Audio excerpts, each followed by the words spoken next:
No, that's the. Move to Rockville. If we want to figure out, my own is getting rid of.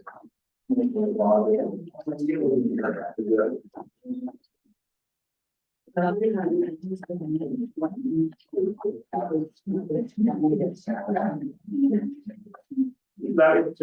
on the computer.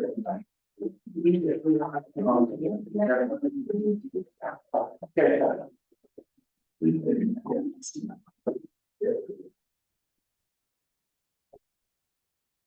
Good luck. Yeah, yes. All right, thank you.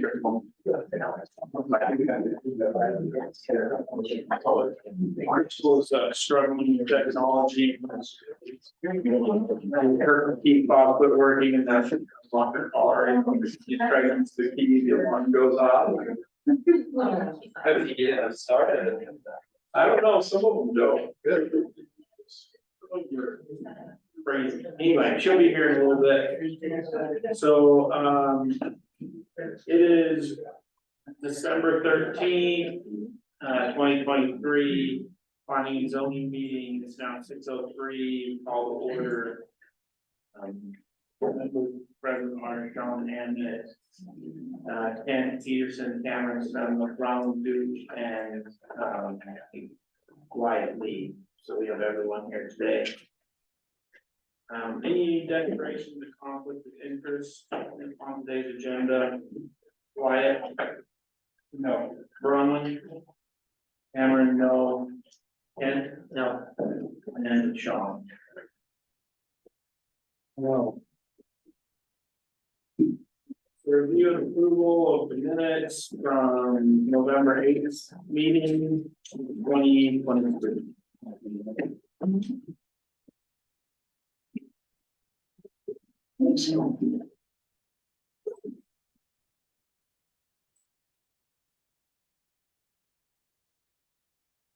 So we'll go over those minutes.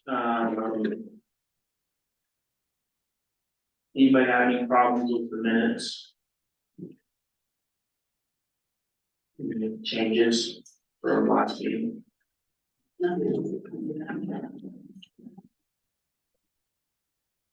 I didn't have anything. John? Where we at? Minutes. Those look pretty good. I was very impressed. All right, sweet.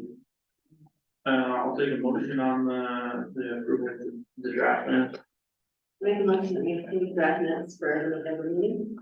Second. Brown made the motion, Ken seconded the motion, all in favor? Aye. Any opposed? All right. Recognition of service, so this will be, well, all of us, thank you. Thank you all for being on here. For those, it'll be our last meeting, will be myself, Wyatt, and Sean. As our term is now up. So thank you for serving. Thank you for being here. I think it's appropriate that you give recognition to yourself. Oh, yeah, and me. So. Okay. I would like to make a comment. Go ahead. Okay, I would like to give my appreciation for your service and your dedication and your love of our town. Your intelligence and fair play. And I personally appreciate working with you. Thank you.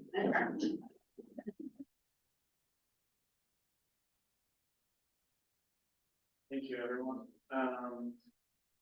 We'll now go to item E. This is our open forum, 2 minutes per speaker. This is to bring up concerns that are not currently on the agenda for tonight.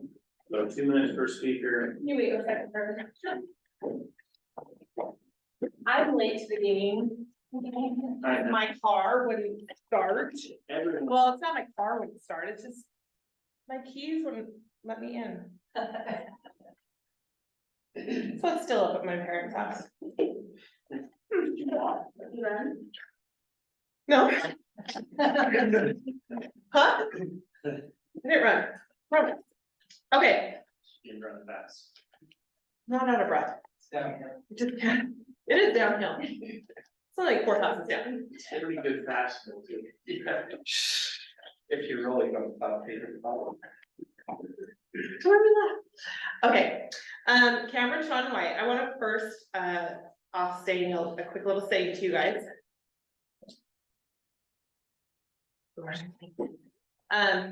Just a saying, do good,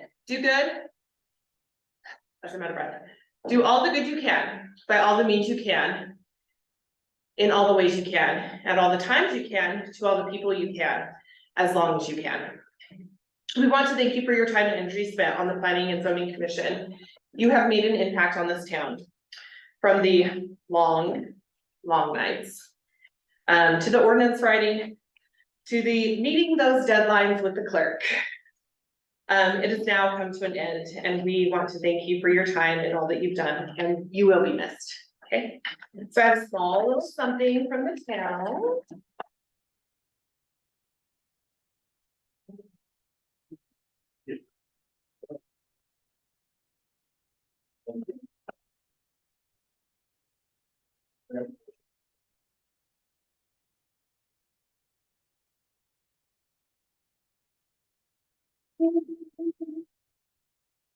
Thank you.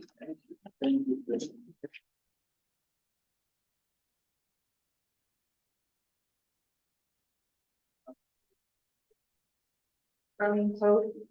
Good evening. I would like to extend my appreciation for those who turn ends this evening.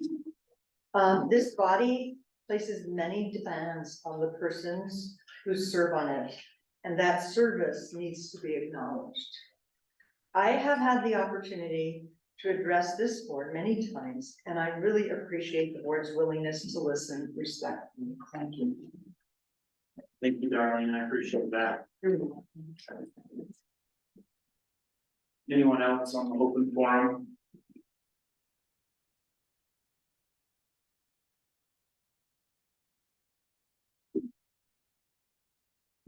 Alright, so we'll move on. No, we're on commissioner comments. You have anything, Ron? I can see the meeting again. Oh, okay. I'd like to say right at the end, if that's okay. Yeah, that's fine. Anyone else for commissioner comments? I came across a quote, I'd probably like to say some stuff at the end too. This was quite eye opening. It's by somebody named Leonardo da Vinci. Okay, so hopefully we know who that is. The greatest deception men suffer is from their own opinions. Just thought that was fitting, because that's what we get to do is that we've done for years and years is sort through which is opinion, which is fact, which is relevant, which is helpful. And I think we've done a pretty good job doing that. I wish you the best of luck trying to figure that out in the future. Thanks, John. Anyone else have any comments? Just going back through stuff. So only thing I have is when we started working on the access management plan for UDOT, and I'll turn those maps that I have over to Bronwyn.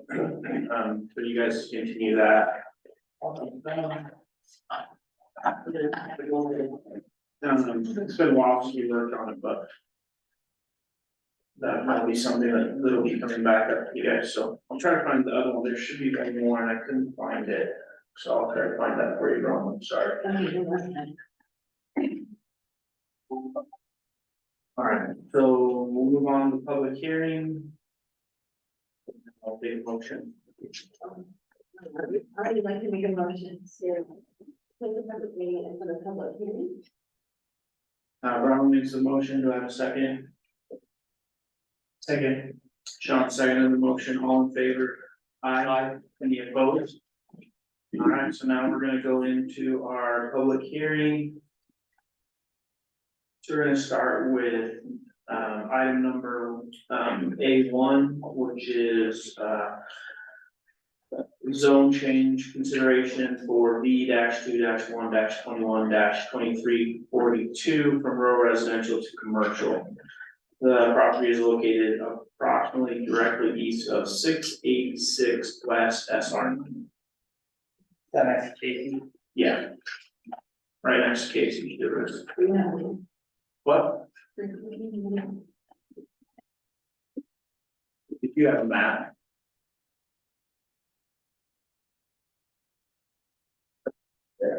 There it is. Thanks, Crystal. We'll take public comment on that this time. We do have a couple of letters here. One is from. One is from Lauren. Not sure who the others are from yet. Lauren, all right. Him and Marie, right? There is a letter in there. It's not for this one, but it's for the next one. I saw that. It was wrote anonymously. Greg, do not have to read that one, Gary Keaton. but because it is an anonymous, public letters do not need to be read anonymously. Okay. But I did print it out for you guys to read.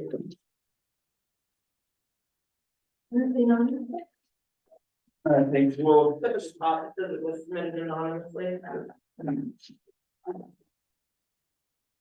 Okay, we'll take those public comments at this time.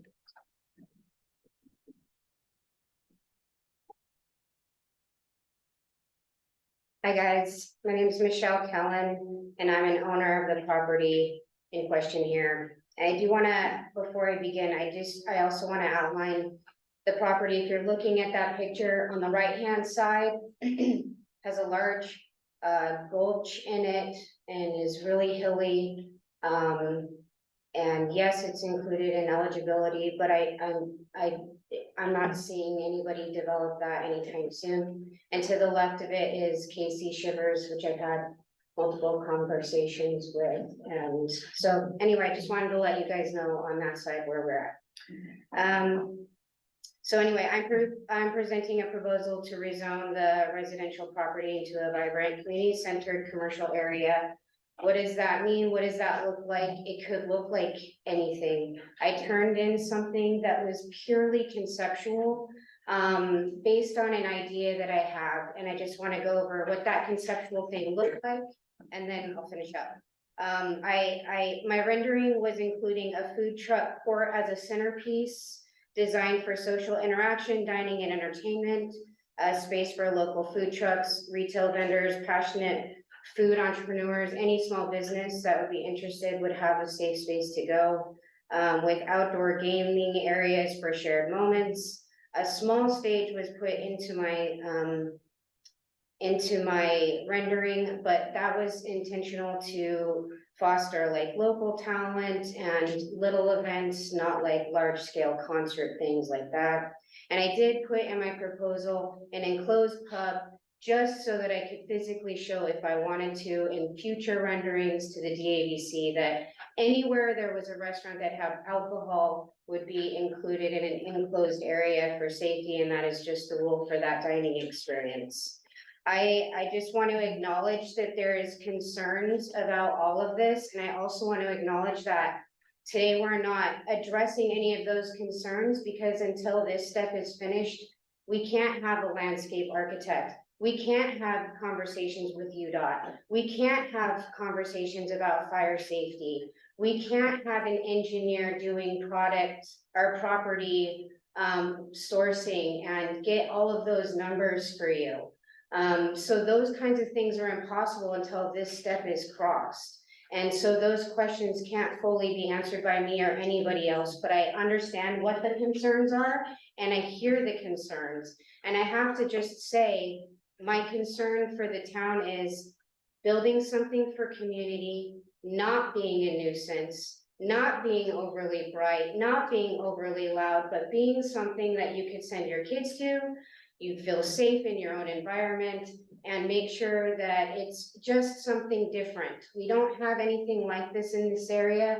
If you've ever been to a food truck court, look on one online, I urge you to, but again, what I sent, it could look very much different at the very end of this process, which I understand is uphill, but I just urge the council here to remember that we're not quite there yet, we just need to cross this step, and I'm just wanting to say, is this property eligible for rezone? If yes, then yes, I would love the opportunity to rezone it and do something really special that the community is actually proud of. Because I am a local and I do care about that. Thank you. Thank you, Michelle.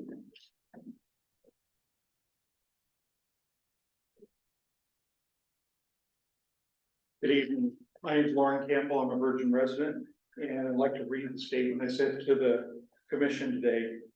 I'm opposed to the rezoning of the subject property from rural residential to commercial. The properties on both sides, 2340 and 2343 of the subject property are rural residential with the back of the property abutting BLM land. The rezoning of this sole property precisely fits the definition of spot zoning, specifically that spot zoning occurs when municipality either grants a special privilege or imposes a restriction on a particular small property that is not otherwise granted or imposed on surrounding properties in the larger area. It occurs where a particular small tract within a large district is zoned differently than the larger district and not done in pursuance of any general or comprehensive plan. That is taken verbatim from the Court of Appeals decision on Thomas W. Tolman versus Logan City. It's been a landmark case on spot zoning that's frequently referenced by the Utah Land Ombudsman. Tolman goes on to make other important distinctions about taking and due process claims that might find that the ordinance, if passed, could be construed as arbitrary and capricious and subject the town to claims by surrounding owners that they're being unfairly discriminated against. I'd like to add that I understand that a food truck sounds pretty innocuous, but there is no restriction that that would have to be a food truck. You could sell the property. Somebody could come in and open a sexually oriented business. That's one of the permissible uses in the commercial zone. I don't think that's what anybody wants here, probably not what anyone intends, but it could happen. In general, I support the concept of properties adjoining Highway 9 commercial, but treating a single parcel is not the right way to accomplish this. If there is a continued desire to rezone the area, a new ordinance should be proposed that would address the larger area and surrounding property owners. I urge the Planning and Zoning Commission to reject approval of this ordinance. Thank you. Thank you, Lauren.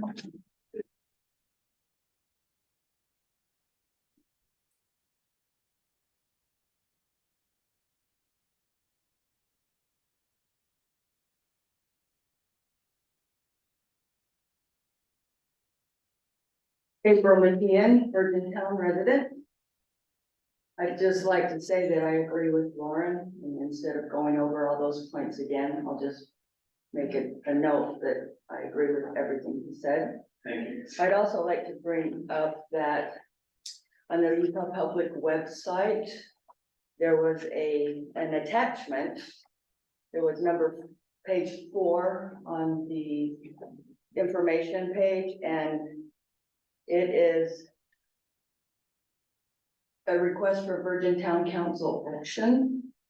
And that property that's described is the Long property.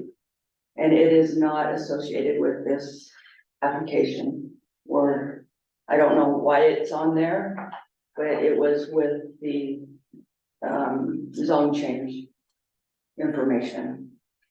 So I think that when things are put on the public website, they should be reviewed and checked to make sure that they actually are documents that are attached with the subject at hand.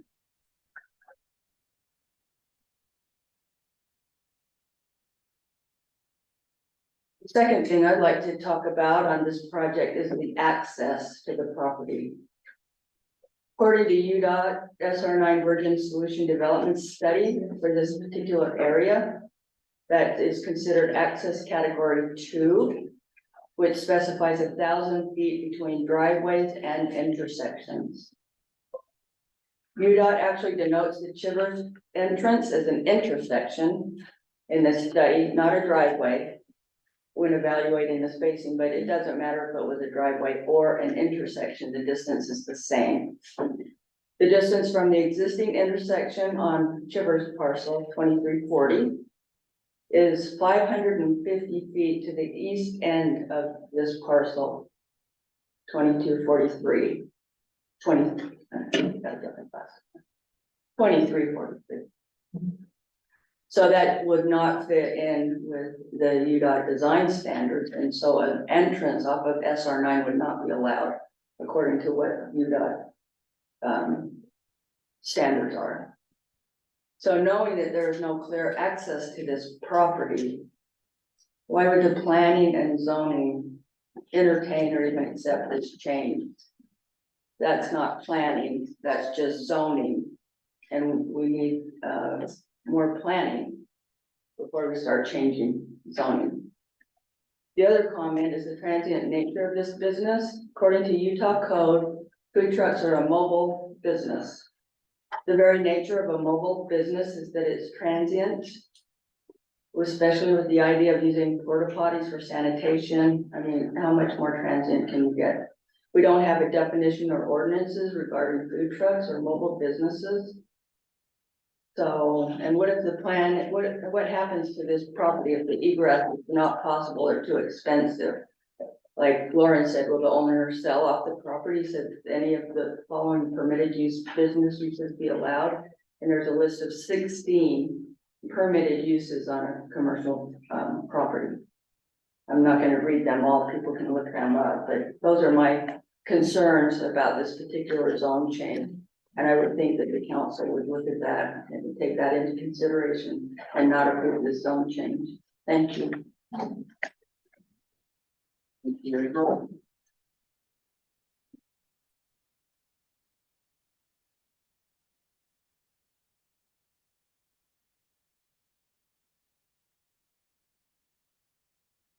My name is Pat Galvez, resident of Virgin as well. I will agree with Lauren on his point of spot zoning and maybe even checkerboarding. What happened was a couple months ago, everything from Pocketville Road west to the west town boundary was made eligible for commercial zoning. That's a lot of properties that we're looking at here as well, we don't see to the east. But if you start putting Properties to the east. There are no properties to the east. on the other side of Mesa Road, aren't those eligible in that They already were. from westward? Okay. Well, are those properties commercial or are those properties Can you commercial eligible? pull up the commercial map, can you pull up the zoning map, and then people can see what the properties are already zoned for.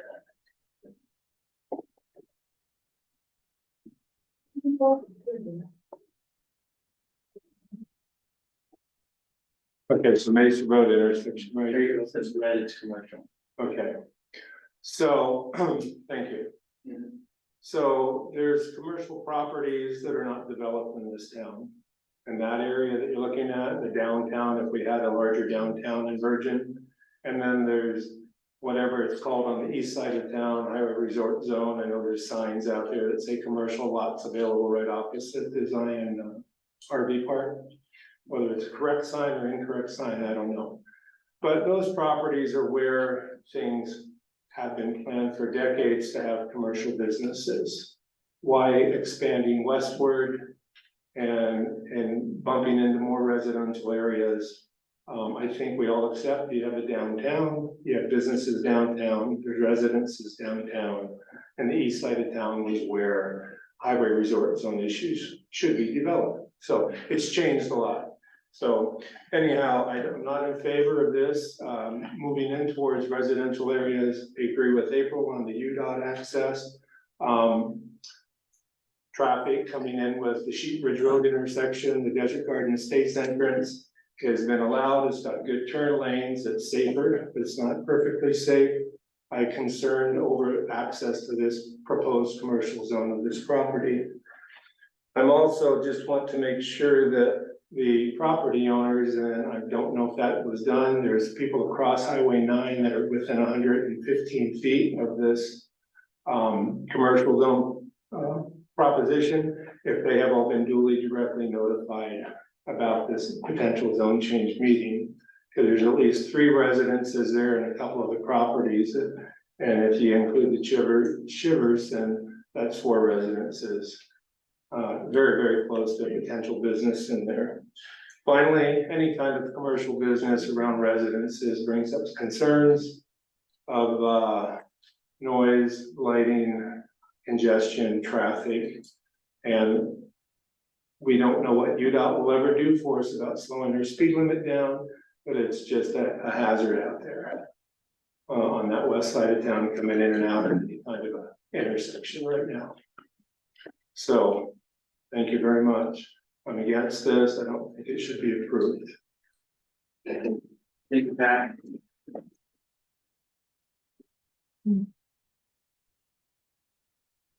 Darlene Hope, resident of Virgin. I agree with Lauren Campbell's statements, April McKeon's statements, with Pat Galvez's statements, and I would like to add.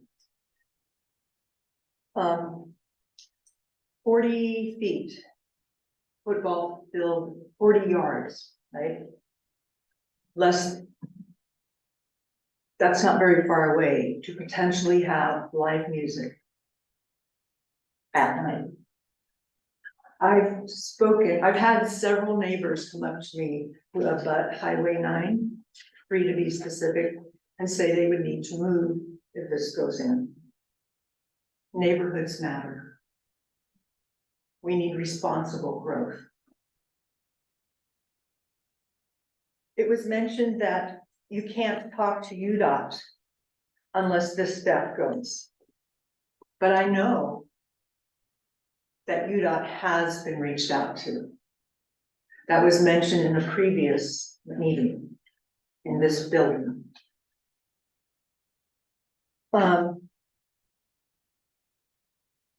The owner, who seems to be a lovely person, and it's not necessarily a horrible idea, it's in the wrong place. For all the reasons mentioned by the previous 3 speakers. And we know from the list in our Lulu of what's allowed in a commercial zone and what has happened in other developments that were rezoned through ordinances that are nothing like the original plan, that we have no guarantees. But I do know that every change has negatively impacted the quality of life of the residents of Virgin. Neighborhoods matter. We need responsible growth. We need a planned vision for the types and locations of each type of commercial developments. This one at a time only causes confusion and creates bad will between our elected and appointed officials, our commercial developers, and our residents. Only this way can our needs of both developers and residents be addressed. While the proposal idea may be good, the location, I have to underscore, the lack of relevant ordinances to address residents' concerns means it is in the wrong place.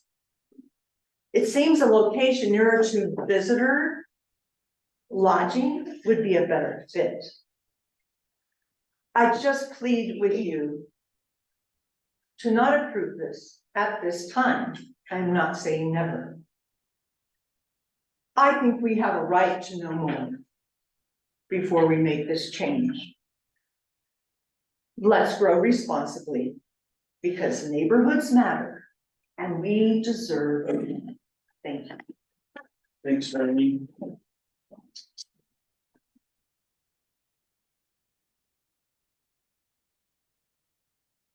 Anyone else?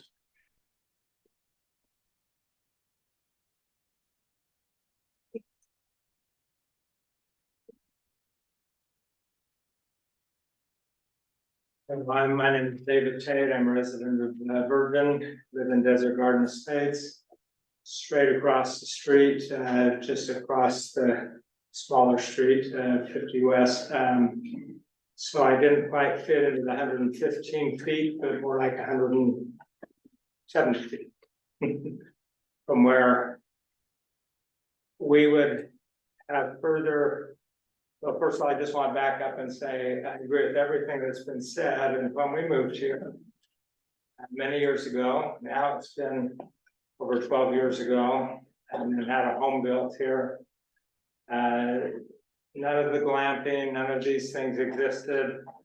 But more important to me is we moved into a residential area anticipating that we would be able to enjoy our relative seclusion, quietness, the low lights and so forth. In this spot zoning approach, we're going to be seeing a gas station right out my front windows. If you are not considerate of those of us who are moved here in part and enjoy the beauty, we could have double 2-story high cabins blocking our view of Zion and West Temple area there. From our home, a big reason we bought that home where we live. And so, that's a separate issue. But again, if we could have a master plan and then these ordinances, just like been talked about, that would address our concerns. So now we're bumping up against this. One of the things we love is to be outside in our yard. I'm trying to make this a little bit personal. I want you to imagine how it would be for you that, okay, 175 feet away or 150 feet away, you've got bands playing during the day or in the evening. And I know a lot of our residents in our neighborhood, the lights are up at 8 or 8:30 at night. That might still be going on, plus all the music, the sound, the generators from up to 15 food trucks. Imagine that going on during the day while you're trying to work in your garden. Enjoy your patio and your outdoor living that you probably value like I do and like my wife does, and our children and grandchildren, and then the light and so forth. So I'm trying to help you to see that, this really affects people. It affects our property value.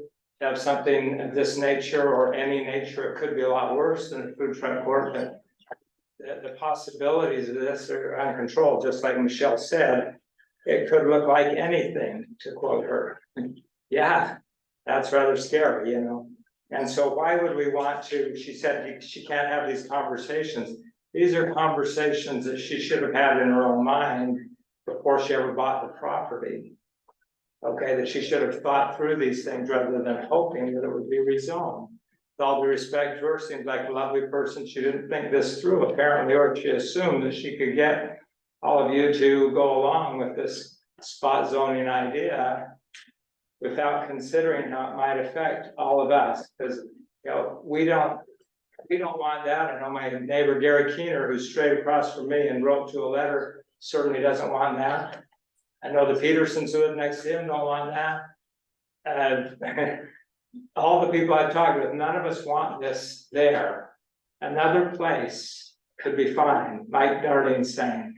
And this doesn't need to be approved now. We need to get the master plan and ordinances more fitting into place where, and I don't know a lot about what is and isn't there, but I agree, let's get a vision and remember we're neighbors here together. We're trying to create a place here that is comfortable for all of us.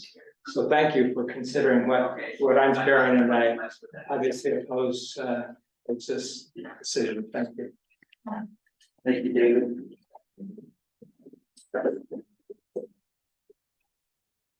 Hi, April Gates. I just want to talk to the idea of spot zoning. This whole, when we say whole corridor, those 4 parcels at one time were zoned commercial.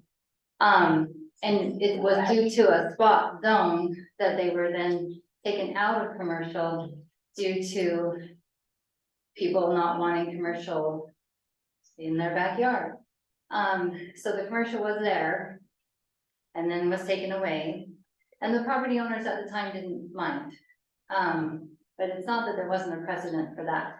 And back in the day, before Desert Gardens was ever here, I lived here, and nobody wanted Desert Gardens to come because it was gonna change the whole small town of Virgin.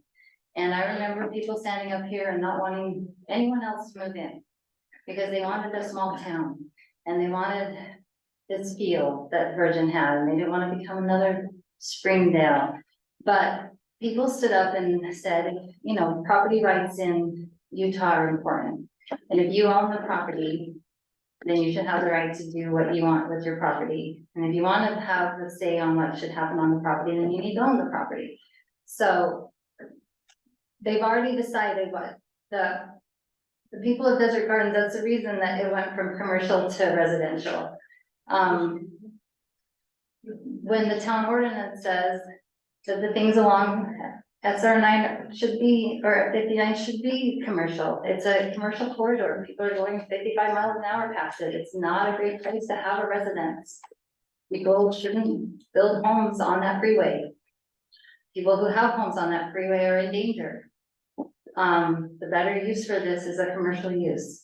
And I think Michelle's plan is a very low impact. And I think the people of Desert Gardens are gonna wanna come have a taco. And they're gonna wanna come to the little park. And if there are kids in town, if there are any kids left in town, there's lots of kids couldn't stay after the property values skyrocketed.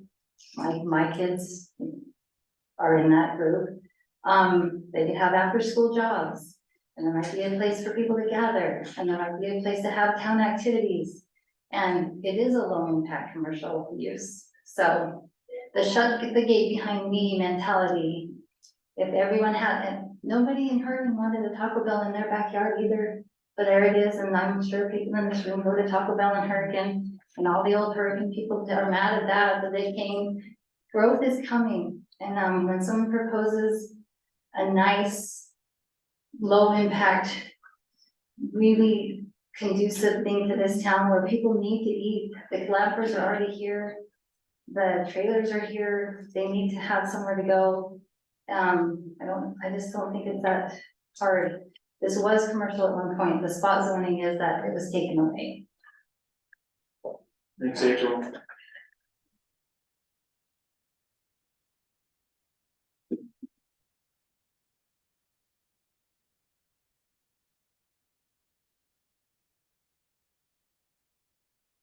Anyone else?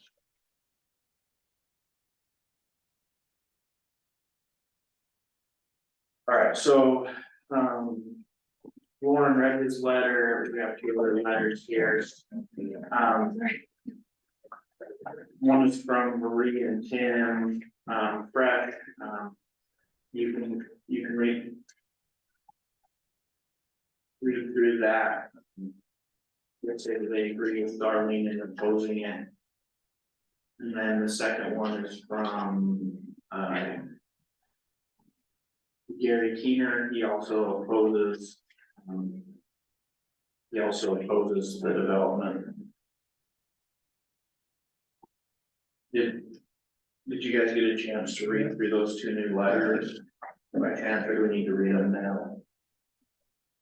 You need time to read them. I read them, but I don't know. I read. I read. The letter referred to about Darlene Pope's letter, was that sent to any of us? No, I No, don't. just I think that it you agree. was sent out to Desert Gardens or something, if he was referring to that. Yeah. That's what it sounded like in that letter. Okay, So so, anybody in the audience wants to read them, there's a copy there, they can read those. There's not anything, It wasn't sent to us or me. there wasn't a letter from Darlene. oh, that would have been nice to us. But both those people were. Also, instead, get this through the people there. All right, any last call for comments on the rezone? All right, so we'll move on to the next item on the agenda for a public hearing, which is amending chapter 60 of the short-term rentals. There's two letters here from Matt, one is from Lauren, and the other one is. The other one has no. It's Eli and that's.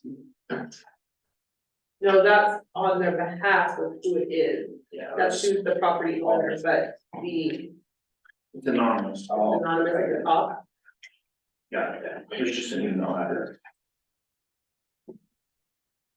Okay, so we'll take public comment on the proposed changes to chapter 60.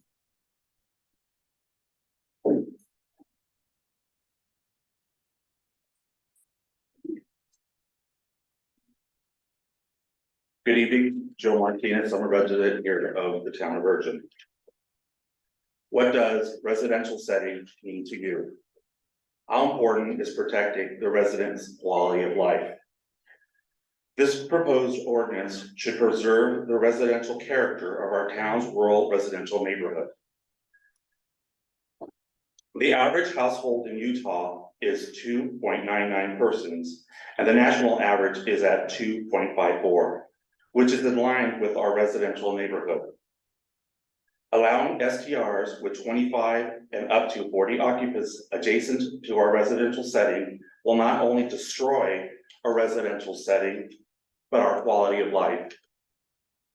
If the investors want STRs with 25 to 40 occupants, they should do so in a highway resort zone or a commercial zone.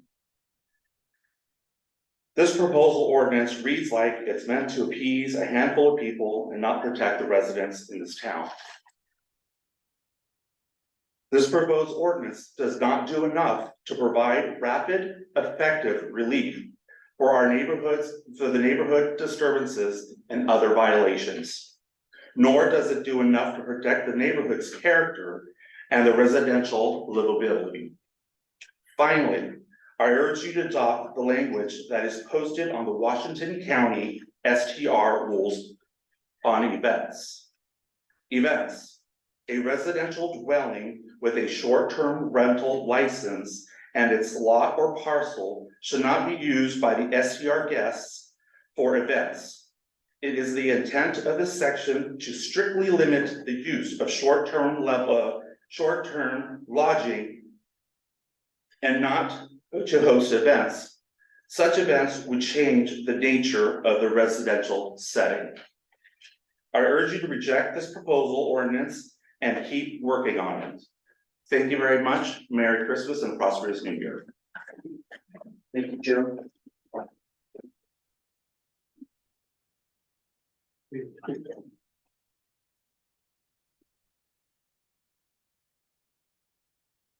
April McKeon, Virgin resident. Okay, where do I start? Let's see. So your fourth whereas in the proposed ordinance. And fails to provide protections to residents with a C, residents, that's like a building. It should be resident with a T. I think, right? So very sorry for the grammatical error. Okay. Then, when you change the change in addition to the definition of short-term rental, you failed to show the original definition from chapter 2 and how it would be altered. In this ordinance, you had added 2 definitions. We originally had short-term rental definition. And then you've added short-term rental house definition and short-term rental unit definition. And in the short-term rental definition, you say short-term rental unit validly permitted. And in the other ones, you use legally permitted. Was there a difference between validly permitted and legally permitted? I'm not sure why you use the term validly. Anyway. just another grammatical thing I'd like to bring to your attention. So the nature of use under B 01, short-term rental STR is prohibited in all residential zones except within an STR development overlay zone. And just so people know, there's a June 2023 STR overlay zones. Have been, well, you misspelled except. No.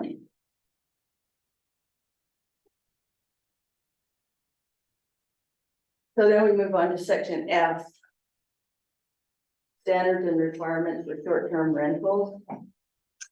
So you're allowing short-term rentals occupancy may not exceed 40 persons.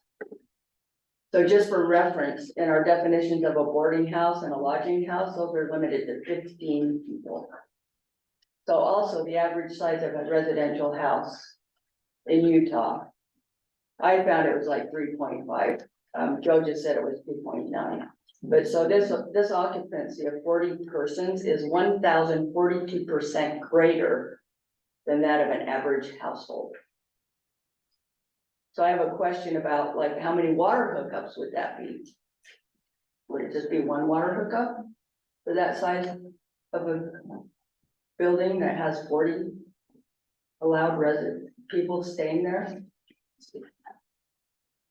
And if a septic system is based on bedrooms, which is how they design septic systems, theoretically, the structure could have 4 large bedrooms with accommodations of 10 people per bedroom. So the septic system would be under designed because a septic system designer doesn't necessarily know how many people are staying in how many bedrooms. It's based on bedrooms because I've designed septic systems for years. I think there's some real problems with this. STR units cannot have a footprint larger than 10,000 square feet. So if it's a 25-foot high building, it could be 20,000 square feet, right? And I mean, if you just compare that with 40-3C in your commercial ordinance, states that a maximum building size would have a 3,000 square foot footprint without the bonuses. The average house is 2,800 square feet in Utah. So this allows a house that's 7 times greater than an average house. Do you know what the average house size is in Virgin? Rio Design? No, Is there an expert? I just do an average house size in Utah. Most are 3,000. Yeah. Most are 3,000. About 3,000. I'm on the E68. So that's pretty close. So, and then repeat is misspelled in item G4. So when you added the paragraphs 4, 5, and 9 and F, the original item numbers are changing, they've moved. So if you try to look back on those items, it's confusing and it's hard to find what you're looking for. And I just think this whole thing needs to really be looked at again, and it's just not ready. It's kind of a mess, honestly. So I would encourage you to take another look at this ordinance, get it in a format that people can understand. And it's ridiculous to allow 40 people in a short-term rental with an ability to have a 20,000 square foot home, basically. Thank you. Thank you.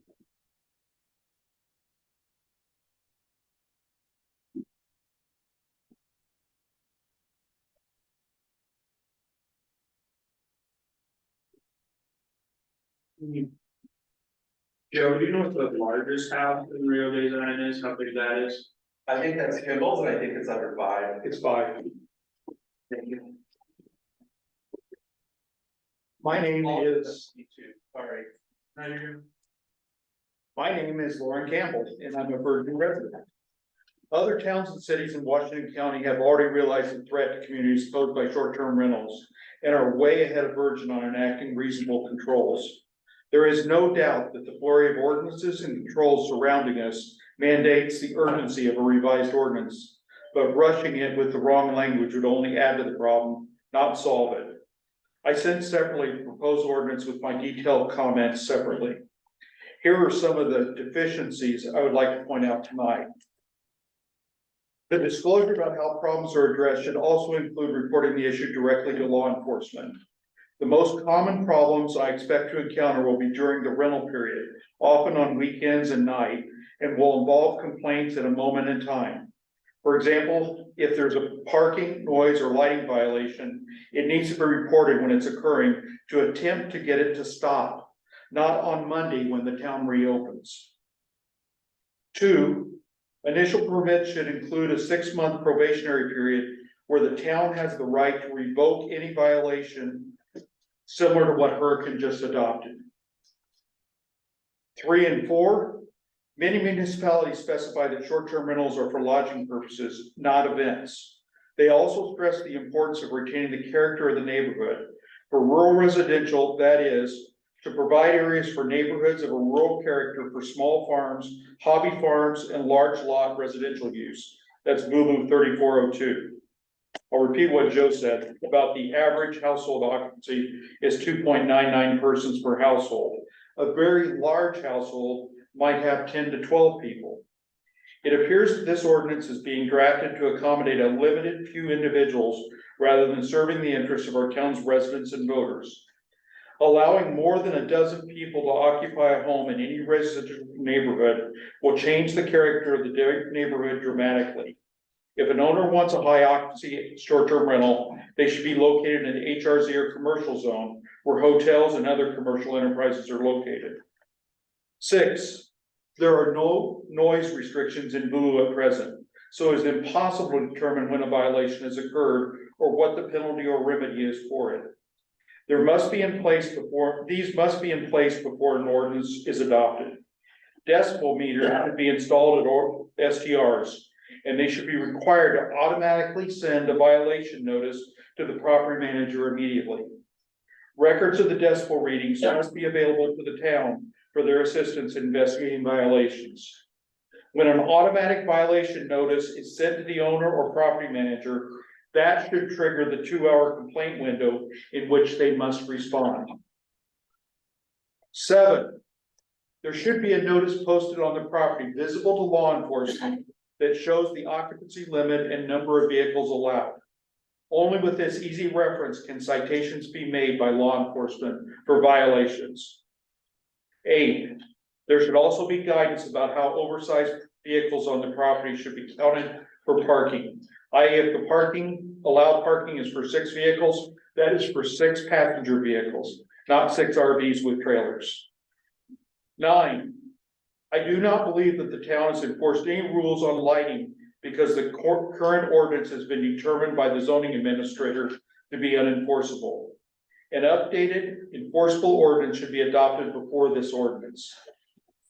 10, generally only a single person is named on a contract for a short-term rental, and it is impossible to count the number of paying guests.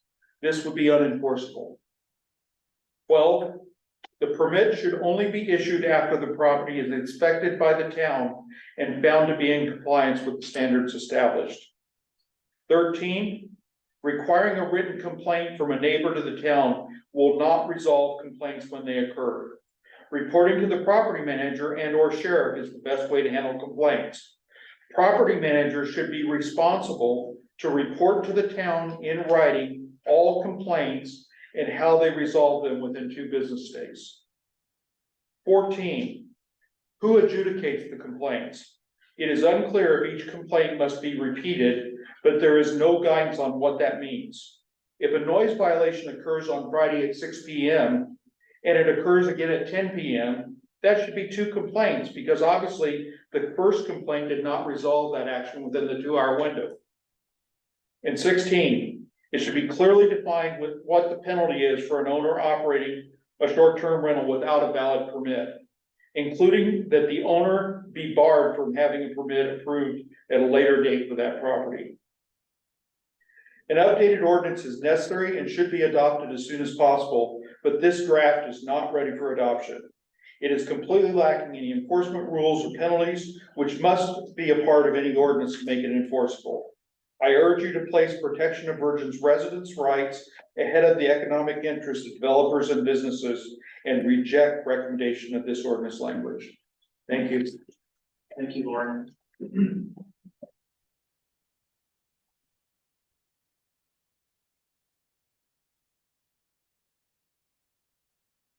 Darlene Hill, President of Virgin, I concur with both April and Lauren's comments.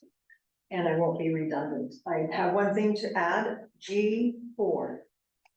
That one statement is the reason this should be tabled and continued. This is a rushed effort. It says to cross out 3 or more adjudicated repeat with knee citations or a pattern of adjudicated violations that should a clear disregard for the laws issued in violation of town ordinances, state, county, or federal laws, if they are not resolved in a timely manner by the owner or their management company, may be cause for revocation of or non-renewal of the STIR permit in compliance with subsection 60.02 E4 and 5 and 60.02 H. If that is an opinion, I don't know what is. What is a pattern of adjudicated? How is that defined? A clear disregard, how is that defined? And it's just not there yet and should not be approved. Darlene.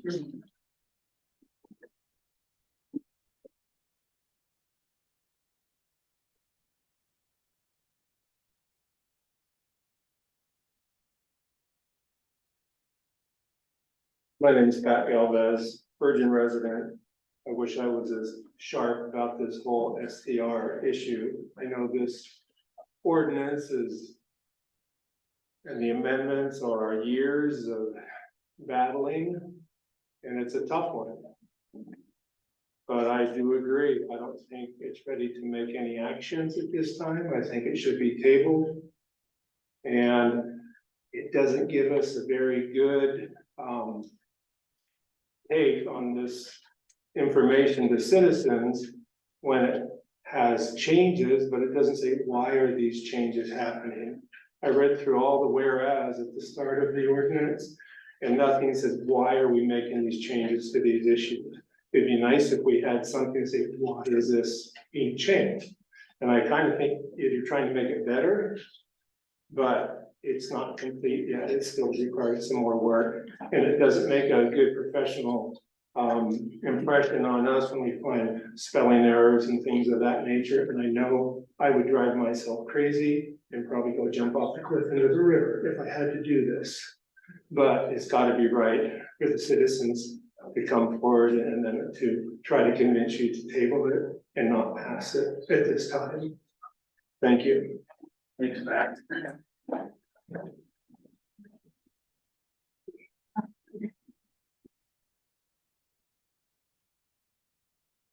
Jeff Lee. I don't have any spelling corrections. I'm not very good at spelling, but I was just gonna quickly say, I'm not sure, but my understanding is some of the planning and zoning meeting, our members will be not there come into January. After being here for the last few years and working with you, I just want to give you a big thank you. I appreciate all the work you guys do, and guys and gals, it's a thankless job sometimes, and I know you get a lot of people upset, but I appreciate the way you handle yourselves, and I appreciate the last few years working with you. Thank you. Thanks, Jeff.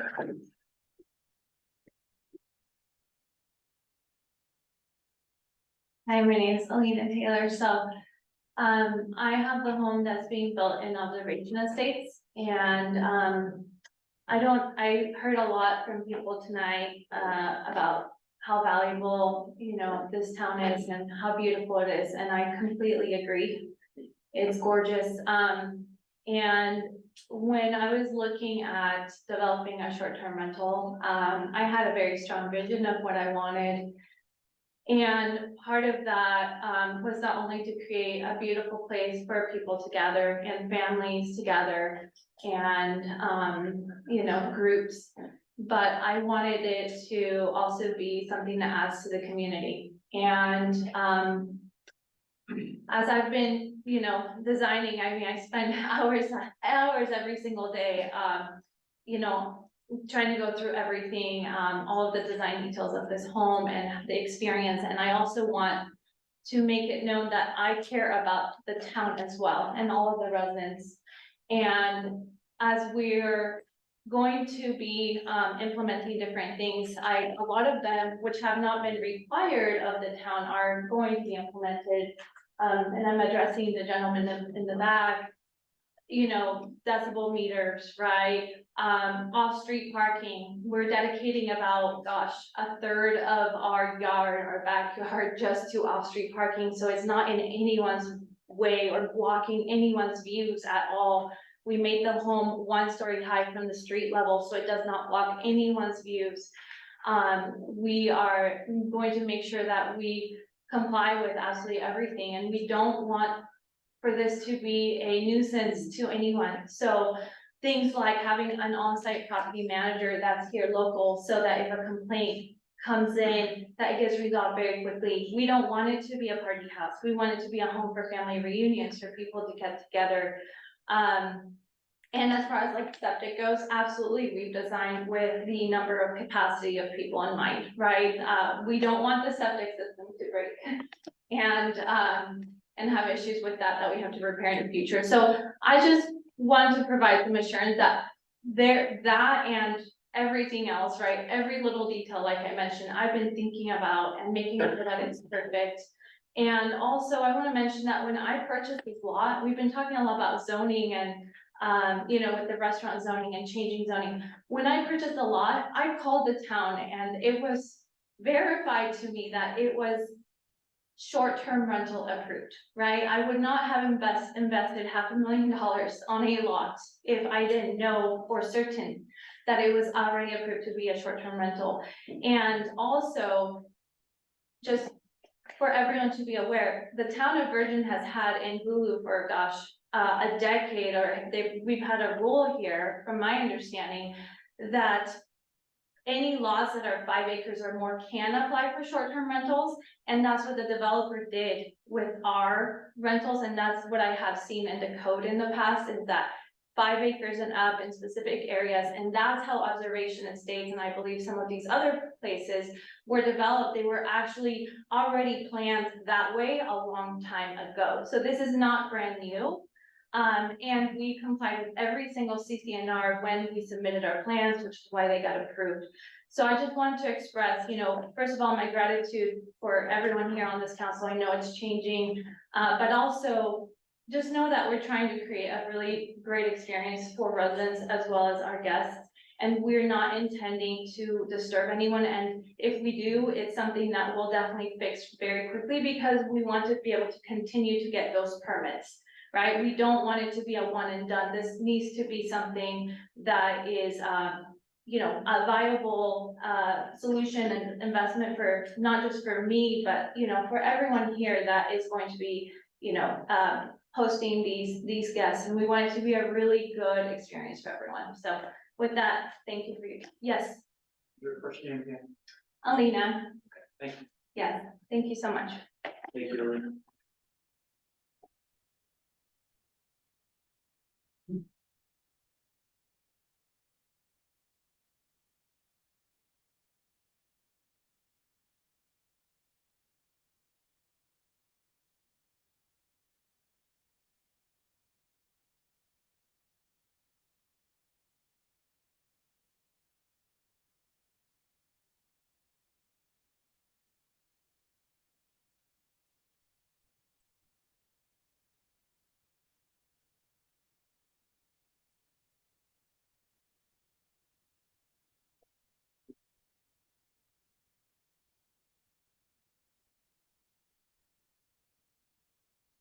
If no one else will move on.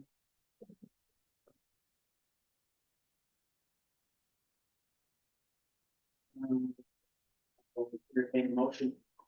To close public hearing, I'll do the public meeting. Second. Sean made the motion, Wyatt seconded the motion, all in favor? Aye. Any opposed? Alright, so we'll move into our public meeting. So, first item on the public meeting is the zone change. And we'll start with question there. And just so everyone knows, we're only making recommendations on these items, not making a decision on these items, just recommendation.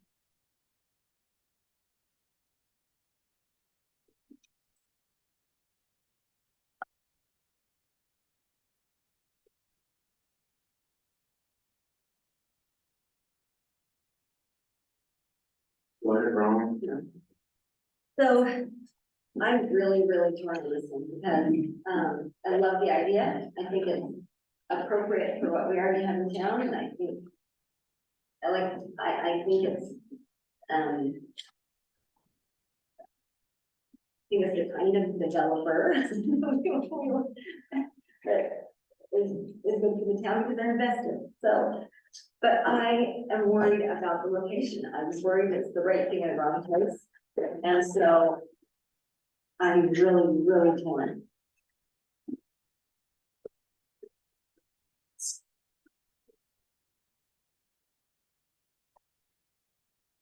Last little Cleveland. Ron, can I ask why you think it's in the wrong place? Well, so you want my 3 AM debate on this? You know what? The honest truth is, I wouldn't want it there if I lived there. That is the honest truth. Like, there's ways we can say, oh, well, we did leave eligibility, you know, SR9, back and forth, but the way the town is already developed, if I lived there, I would not want it there. I would want it over closer to where, you know, to the middle of town. I just feel, I was there. We're not people in town would want. Yeah. No, hey, no, because I live in town and I don't want it there. I would be okay with it by my, you know, across from my house. Because I think it's the appropriate spot for it. Makes sense? Across the highway. It's your mic on. No. You gotta hold it back. I I think they just turn off after a while. Oh, I should have talked more, sorry.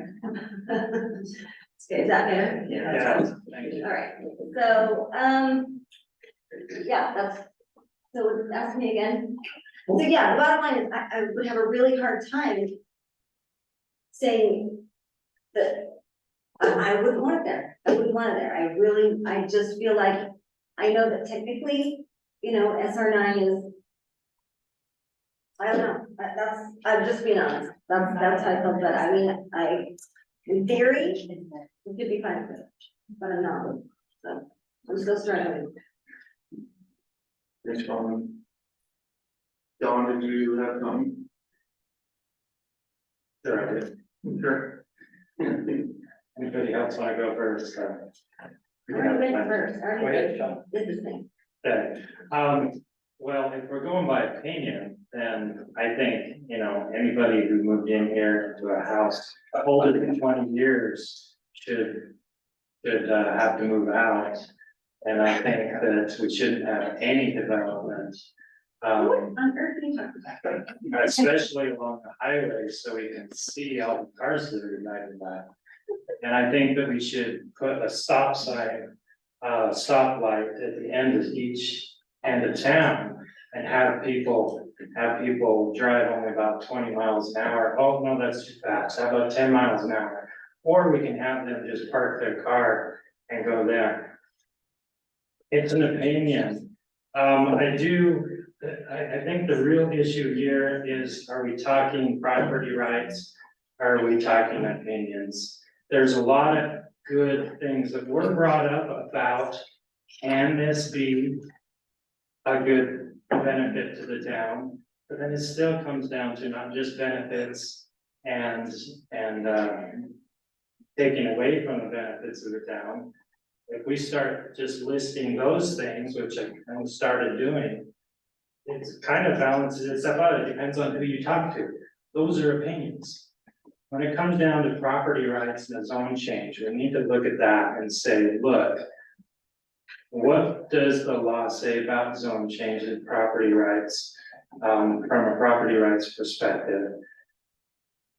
Is it eligible, is number one, we had that discussion, we had that, and it's right on the highway.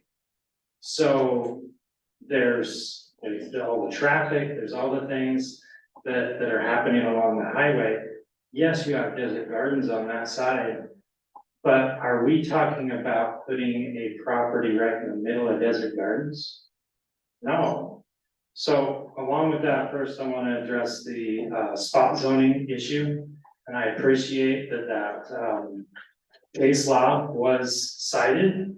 It was just short-sighted because the next paragraph after the one that was addressed actually talks specifically about how this is not a spot zone, and I don't know, it looks like a few of you may have read it, but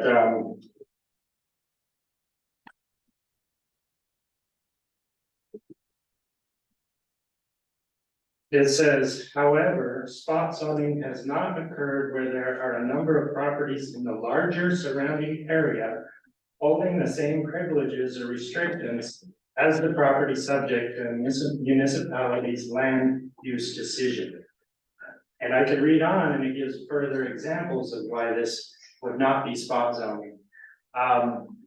Especially in this case, and this case was not specifically about commercial either, it was about multifamily dwellings in a single family subdivisions and stuff like that. So yes, it did give a definition, but it wasn't the definition, and it doesn't fit this. This is not spot zoning. I just wanted to clarify that, okay? Plus, it was previously commercial.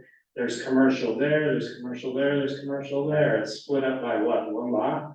So we're not spot zoning. This is kind of ridiculous that was even brought up as a argument. If that's even an issue, why don't we just make the other lot commercial as well, and that takes away the spot. That's what we need. Yeah, yes, but the way our ordinances are written, the eligibility, and then somebody has to request it. Now, unless we as a town wanted to approach them and say, we want to just make the rest of this commercial, what do you say? And they go along with it. In this case, the property owner has come to us and suggested it. We have to go by what our laws say, and we don't have this property to work with. If they wanted to go to that property owner, do that would be something else. Okay, so the spot zoning argument, I believe is irrelevant in this case. The property rights issue then comes down to, are they eligible to be commercially zoned? And then once they are commercially zoned, then they can begin the further conversations. Yes, they've talked to, I'm pretty sure they've talked to that, they talked to the people and they've told them, go get rezoned and then we'll talk later. There's a lot of conditional uses, there's a lot of permitted uses. Now, what if they wanted to put a hotel on there? Look how many people would come and say, we don't want a hotel there. But they're not asking for a hotel. So if they get too much pushback, maybe they will sell it and somebody else will come in and they will litigate their way into a commercial lot. Then they will put a hotel in there because they can and they will want to do that. Now, well, they will litigate it into existence. It's in our general plan that everything along that highway is eligible, and then we made it eligible, okay? It was currently or previously eligible. If that lot next to it went, then it would be even more eligible, okay? And then we want to do that.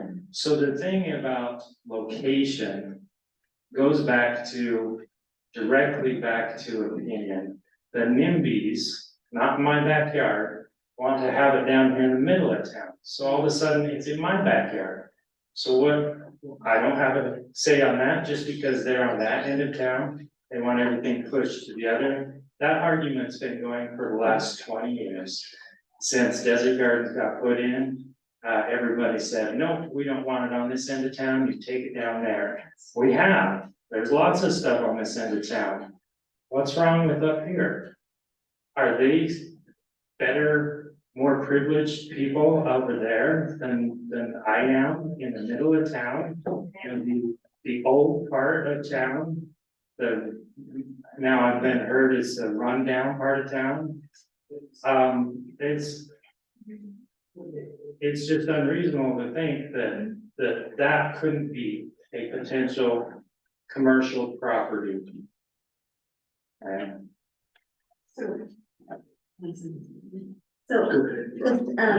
About, I just wanna make one comment about.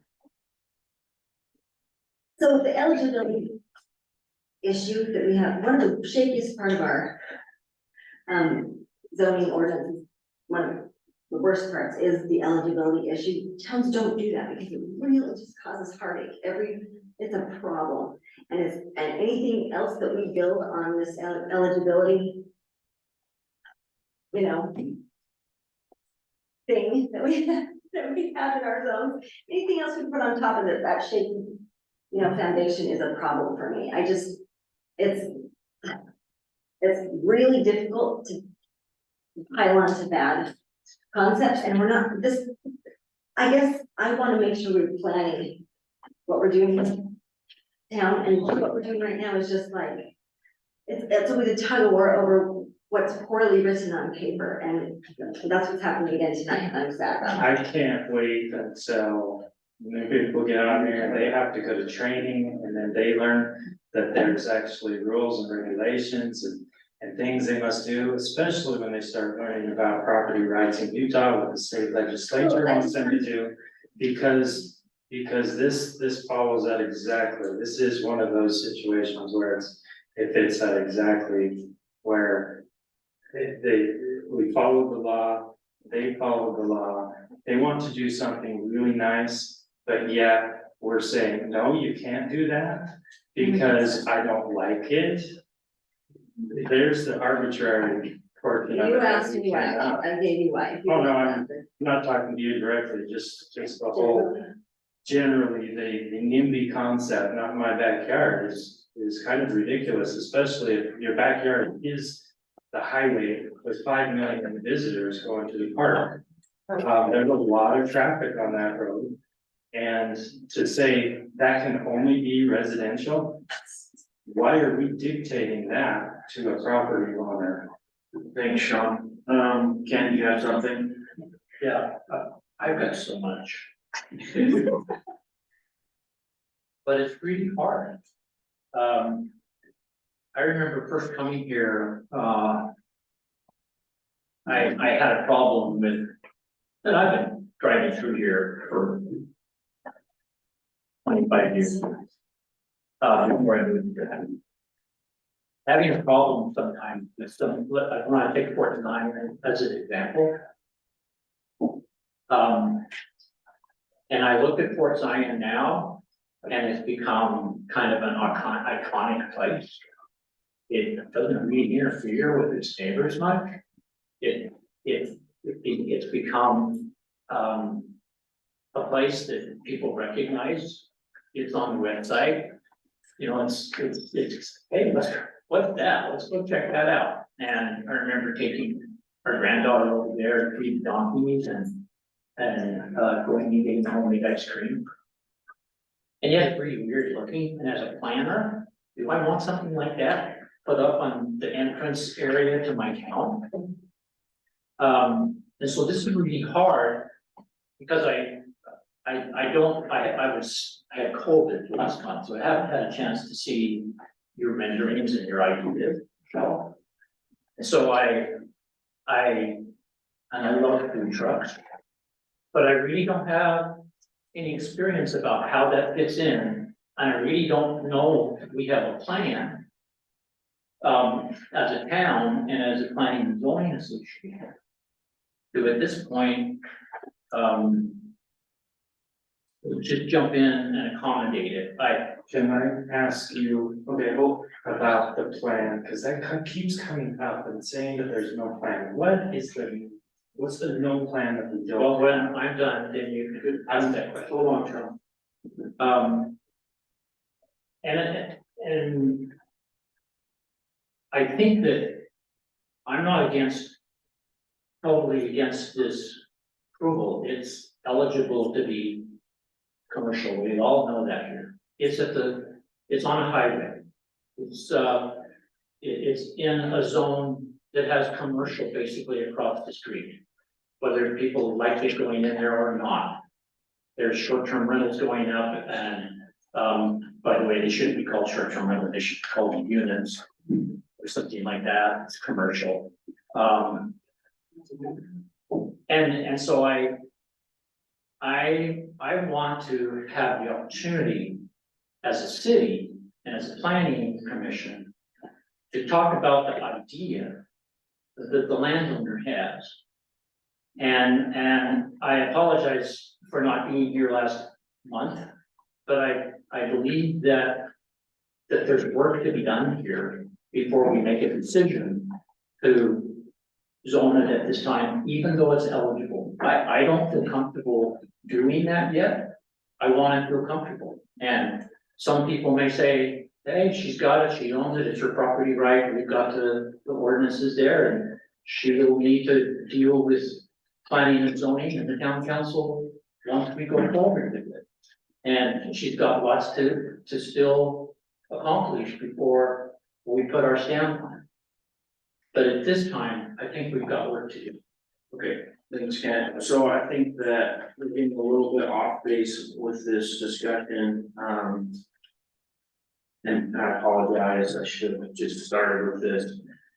So, as was brought up by the comments, what we're looking at right now is a rezone, which may or may not involve the concept of that Michelle put forward, last month in the open house that they did with the town.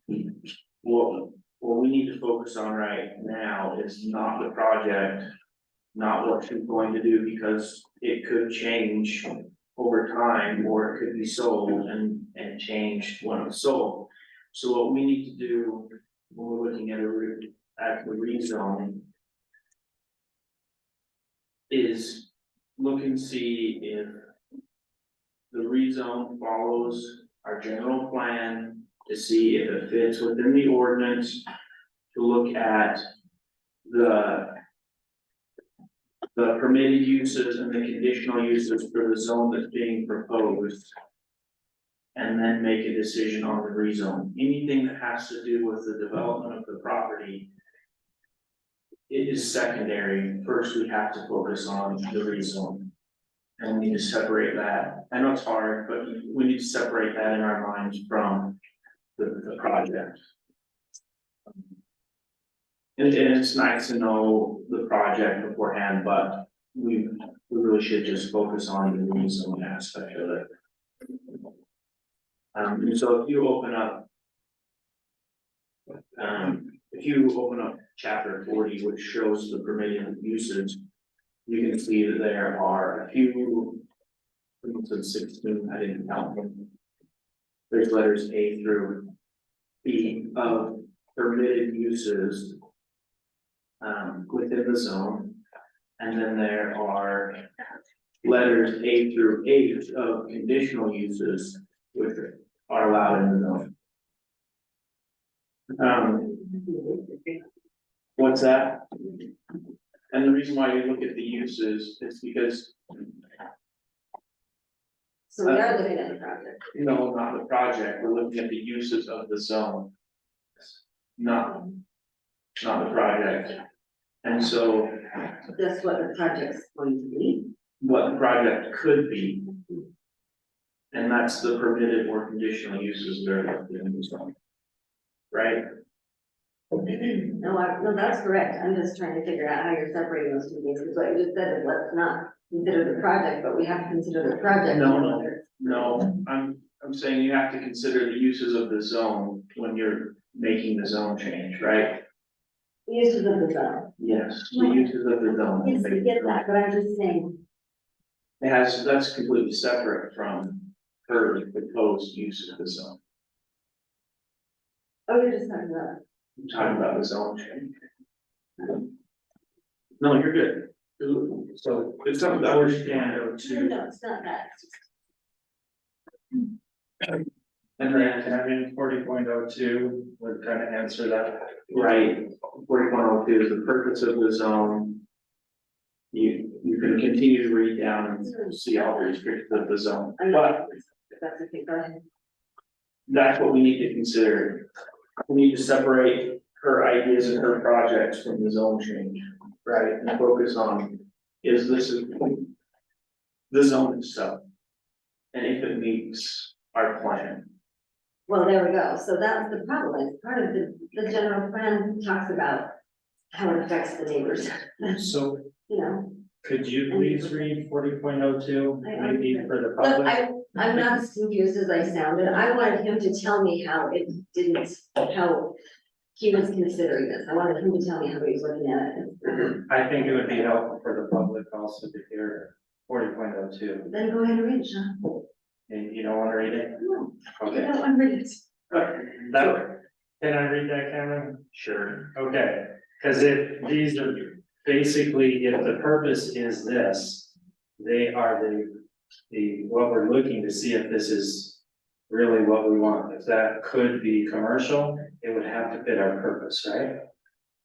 So the purpose here in 40.02, it's to promote the economic well-being of the town through the generation of sales and other taxes and implement land use policies of the general plan as follows. Okay, so we've taken what the general plan is and we put them into chapter 40, which is commercial zone. A, restrict the commercial properties to State Route 9. Does it meet that? Yes. Restrict commercial buildings to protect views and environment. Okay, it could, so far the project proposed would absolutely do that. Consider that. No. Right. No. So the public, excuse me, the public's had a chance to speak, would ask you to just. Make the comments this time. The regulations for that specific purpose is down below, and it talks about building heights, it talks about building colors, architecture, everything about that is down below. I'm just going through the purpose. Limit density to minimize infrastructure demands. Okay, we're talking about a parking lot, basically. Is what's being proposed, okay? So it could fit that eligibility clearly. Encourage incorporation of open public spaces. I think there was what, like an acre, half acre. I think it was almost an acre of just open grass park area. I think that would be pretty good as open space. Encourage the preservation of. How about if you just read it instead of giving us your opinion on each one of these items? Excuse me, we did not interrupt the public when they were speaking. I understand it can be frustrating. And I apologize for that, but please, if we have another outburst, I will ask you to leave. Thank you. Encourage the preservation of historical sites. Encourage the use of natural landscaping and minimize site disturbance. And then G, encourage the development of services for community and tourists. Okay, so those are the purposes of the commercial zone. If we believe that particular piece of property could meet those requirements, I mean, if it's up on a hillside, maybe we look at it differently. If it was in the middle of the gardens, we'd look at it differently, wouldn't we? So those are the purposes, and does it fit? Good. Thank you, Sean. Go ahead, Bronwyn. So Mike, let me say what I've been thinking and wanting to say. The thing that makes this difficult, I think, is that it doesn't give us, as a commission, our ordinances don't give us clear enough guidance on what, like, it should already be written what should happen in this case, and it should be easy, we should be able to look at this and say, okay, but we don't have clarity on our ordinances, so that's why I feel, you know, what, if we don't have what we need in our ordinances to make this, that doesn't compel us to change the zone. Do you see what I'm saying? It's just so much, you don't understand what I'm saying. Our ordinances are too hard to, I don't know what to follow, because there's not clear enough guidance. Does that make sense? I don't know whether to follow the parts that talk about preserving the views and the neighborhood and all those other things that we have in our ordinances, or whether we just go with the definitions that fit the commercial zone. Do you see what I'm saying? And it's the problem with all of all of the things that I've dealt with in the last year here, the problems and the places there's conflict and the things where it's difficult is because our ordinance isn't poor. I'm glad you have lots of time to fix that. Well, I think, Sean. Anyway, I just wanted to clarify, that's my one.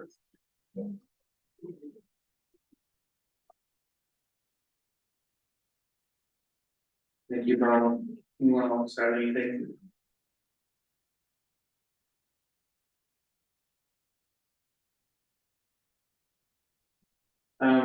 Just to address a couple of the concerns listed earlier,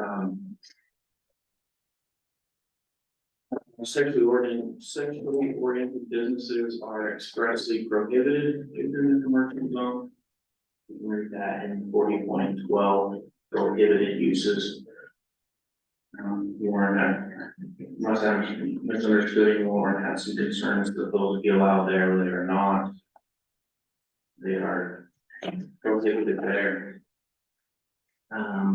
Access to UDOT. Again, that's a determination that's got to be made based on use and determine occupancy, or however you want to state that, what the traffic require a traffic study, which would come later.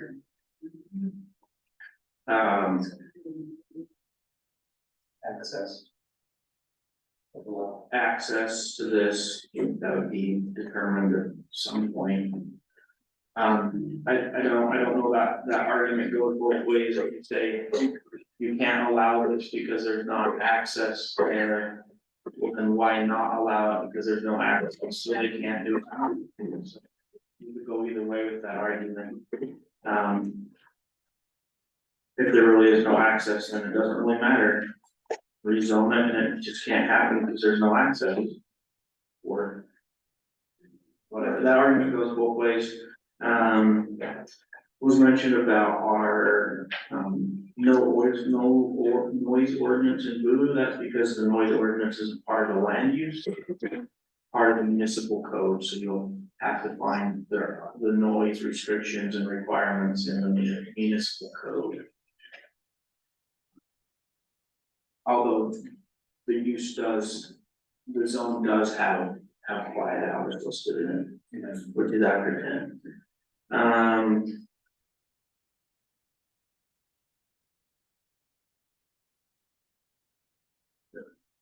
Where the service station is going, that was mentioned, that's not really part of this discussion, but that property has been zoned commercial for a long time. I'm sorry about that, but that was zoned commercial from the outset of the subdivision. And as far as the master plan goes, when it comes to commercial, the master plan indicates that commercials is planned to be developed along Escalon Lane. Yeah, go ahead.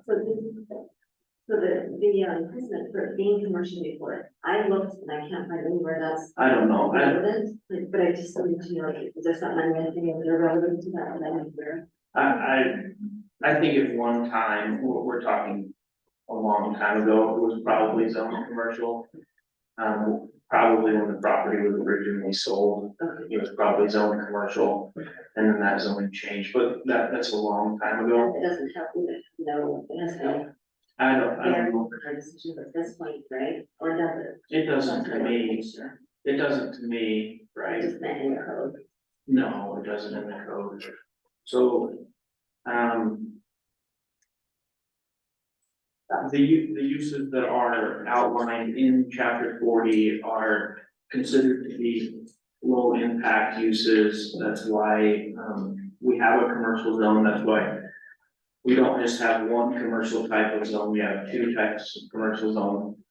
If you have the map up, you can see the purple. The purple is highway resort, which is our more intensive and much heavier use of a commercial zone. Whereas chapter 40 commercial zone is a much lower impact use. I'm just gonna go, Cameron, just to mention one thing in talking uses, this would, the proposed use would be under conditional uses. right, Which then would go through a whole other round of public meetings and all kinds of stuff to address whatever, public issues, to address all those issues of neighborhood and quiet and lighting and all those different things. And that time. right, just like the service station where they added a bunch of restrictions. If they did, and continue down that path, there would probably be some restriction added, that was added to the service station. But it was mentioned that there are 16 permitted uses within the commercial zone. I think it's helpful to know what those are.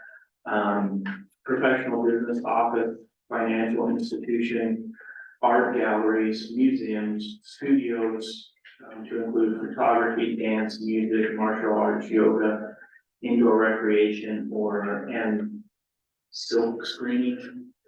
Municipal buildings, community buildings, for example, meeting halls, reception or event facilities, outfitting guide or tour services, restaurants, to include bars, taverns, cafes, coffee shops, delis, or without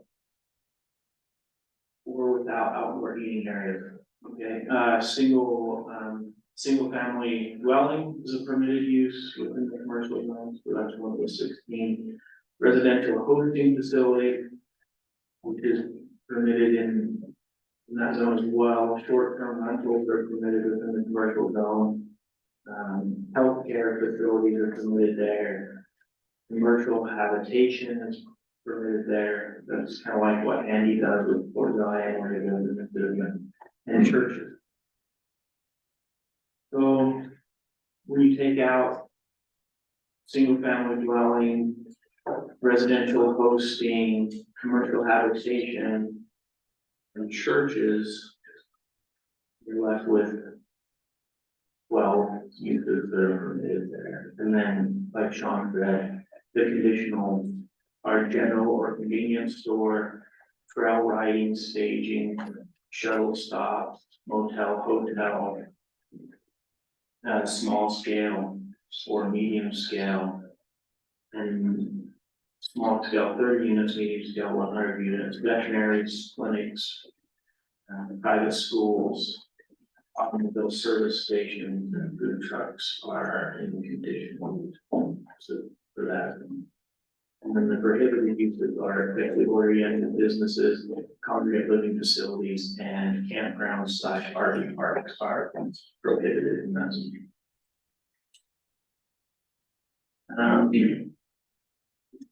It's also important to understand that there are specific setbacks from other zones. So if you were the Shivers, you have a large setback. If it was rezoned to that, there's a 25-foot setback off of SR9. There is required buffering and landscaping between commercial and residential. Parking is dictated in there as well. Open spaces are required. Go ahead, Ken. On the landscaping buffering, is there any, detail? To that? Yeah, there is the buffering. So it says, these properties with front SR nine have a minimum. This one says a minimum footprint of 50-foot landscaping or well-maintained natural buffer between the boundary of SR nine and the development. Where it's not conflicting with safety, a sidewalk shall be built, or a continuous trail for using pedestrians or bikes. Would be developed according to town standard, which may be located within this buffer zone. The 30-foot landscape buffer shall be provided between commercial and residential properties. Say that again. A 30-foot landscape buffer shall be provided between commercial and residential properties.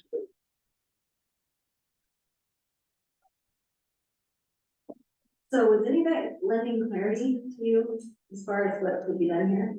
So. What lends clarity to me is the general plan. What I look at when I'm making the decision is the general plan. Does the general plan, So the general plan says, right here, on it, right at the top, it says, that we need to be making changes or doing everything that, so it doesn't infringe on lands and rights of private property owners. That talks about, economic enhancements, right? Orderly growth. So is this orderly growth? Is this the right time? Is it the right time? Is it the right place? Is it? I mean, it's so hard to find guidance on this because so, I want both these. I So want we're- the neighborhood to have what it wants and I want Michelle to have what she wants. And we don't have any guidance in our code to tell us what to do. so. The general plan calls for commercial to be along the highway. It also calls for orderly growth. In my opinion, it is close enough to other zoned properties that are commercial and other properties that are being developed as commercial to be considered orderly. This is, this is not going, I'm not saying it I mean, it's what? 400, maybe 500 feet from the. Does it infringe on people's? Does it infringe to an extent that it can't be permitted? That's the question. Exactly, Everything that's the infringes. If I put a home there, that infringes, right? Right, but, So the question is, does it infringe more than allowed? right, and that's what we don't know. Yes. Because. So of all those uses that are permitted and conditional that are listed in this ordinance. None of those uses causes any more harm than the vehicles driving up and down the highway. Is that your? Right. I don't know, that's, I'm not. It's not louder than, they're not gonna be louder than, quiet street rate that he puts on. That's true. It's better than running through your house. Right? It's not louder than that. So I've ridden horses a lot of times in Casey Shiver Arena. And you can't hardly hear yourself talk over the highway. Like, it is so loud, the highway is so loud right there, and there's walls all along Desert Gardens. For your roadway, to cut noise from your road, you have to be 4 foot above the roadway. So if that wall is cutting noise from the road, it's gonna cut noise from what you're doing, in my opinion. And then, so I base my opinion on that, and then the location as described in chapter 40. And I understand that there's a lot of other concerns and issues, and it's not that they're not valid, or it's not that they're not important, because they are important concerns. Like when we did the service station is a pretty heavy use. right? It's conditional use within that zone. So because of its heavy use and because of things, I believe there was, if I remember right, there was 26 additional restrictions put on the service station that weren't already listed as requirements in the zone to protect for their conditional use to prevent, to protect the residents. And so I understand those things, but in my opinion, the way that the general plan reads and the way that it's written within chapter 40 and the uses that are there, it should be allowed. Now, I'm not the one making that decision, that's just my opinion. It should be allowed to be reasonably commercial. All the other considerations will come later. Yeah. And maybe the town council will disagree, but without overwhelming evidence that the uses allowed within this zone are not, cannot be mitigated for the residents, then I would have to consider recommending that the zone change be approved. I mean, send logic, that's the thing, there's an argument either way, and we're in a position where our ordinance is for, we don't know it.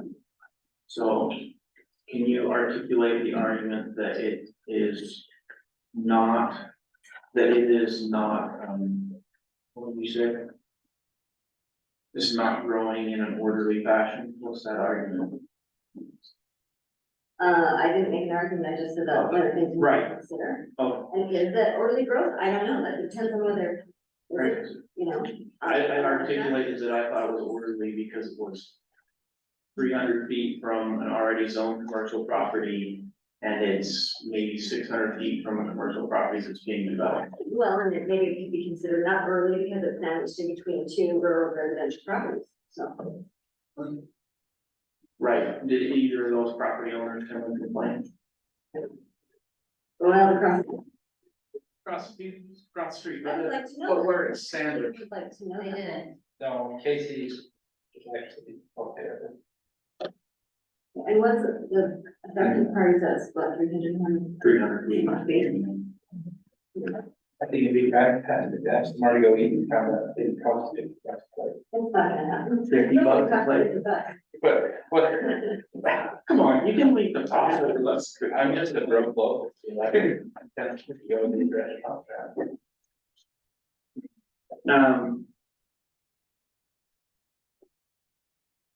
Yeah, any further discussion on this item? I've stated my reasoning, so. Make a motion to recommend approval of that. Zone change.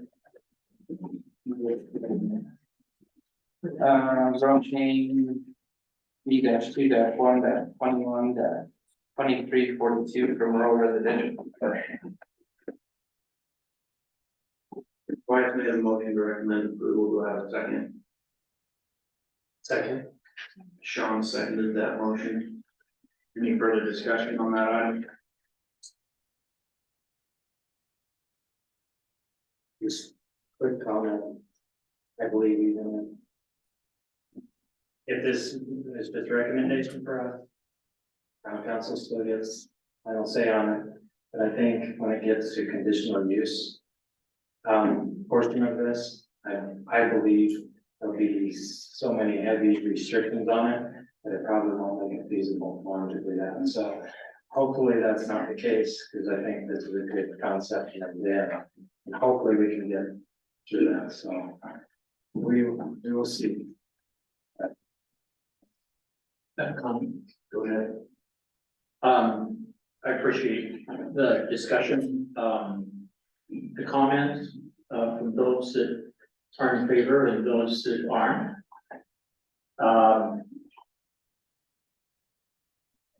I came not feeling comfortable with it and concerned about it. but I believe it fits in for what we have, eligible commercial. And our job, those of us that are staying on, and with those that will be coming, is that we hold to the fire of our ordinances and change our ordinances to make sure that that takes place.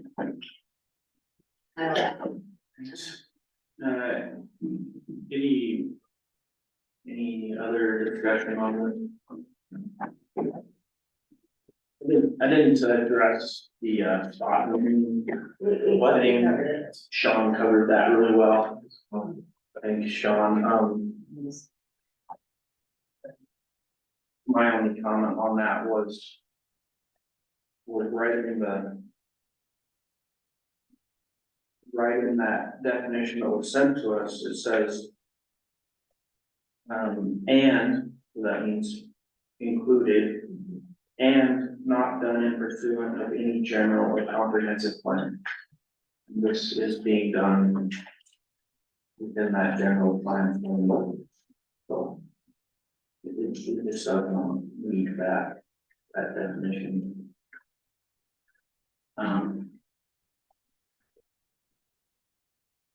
Anything else, we'll vote? All right, we'll vote. Sean? Yes. Ken? Yes. Cameron, yes. Bronwyn? Can I comment, Sorry. No, only, I'm just saying as I vote, I think that, I think what's in our ordinances and what isn't in there, I think it probably is only, I mean, it should be. Cause it, so it should be commercial, so. I vote yes. Did you vote? Wyatt? Yes. Yeah. Thank you. And thank you, public, for coming out. I know, I appreciate it.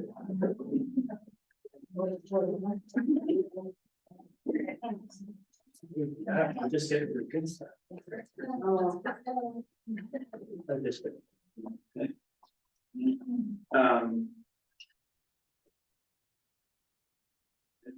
Comments. We'll move on to our next one.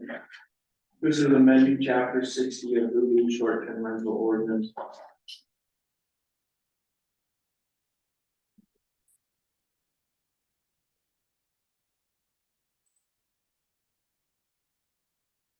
Let's get my computer. Okay. So there is absolutely nothing about this ordinance thinking about it. It's hardly written, doesn't even cover the bases, it's so inadequate, I can hardly have words.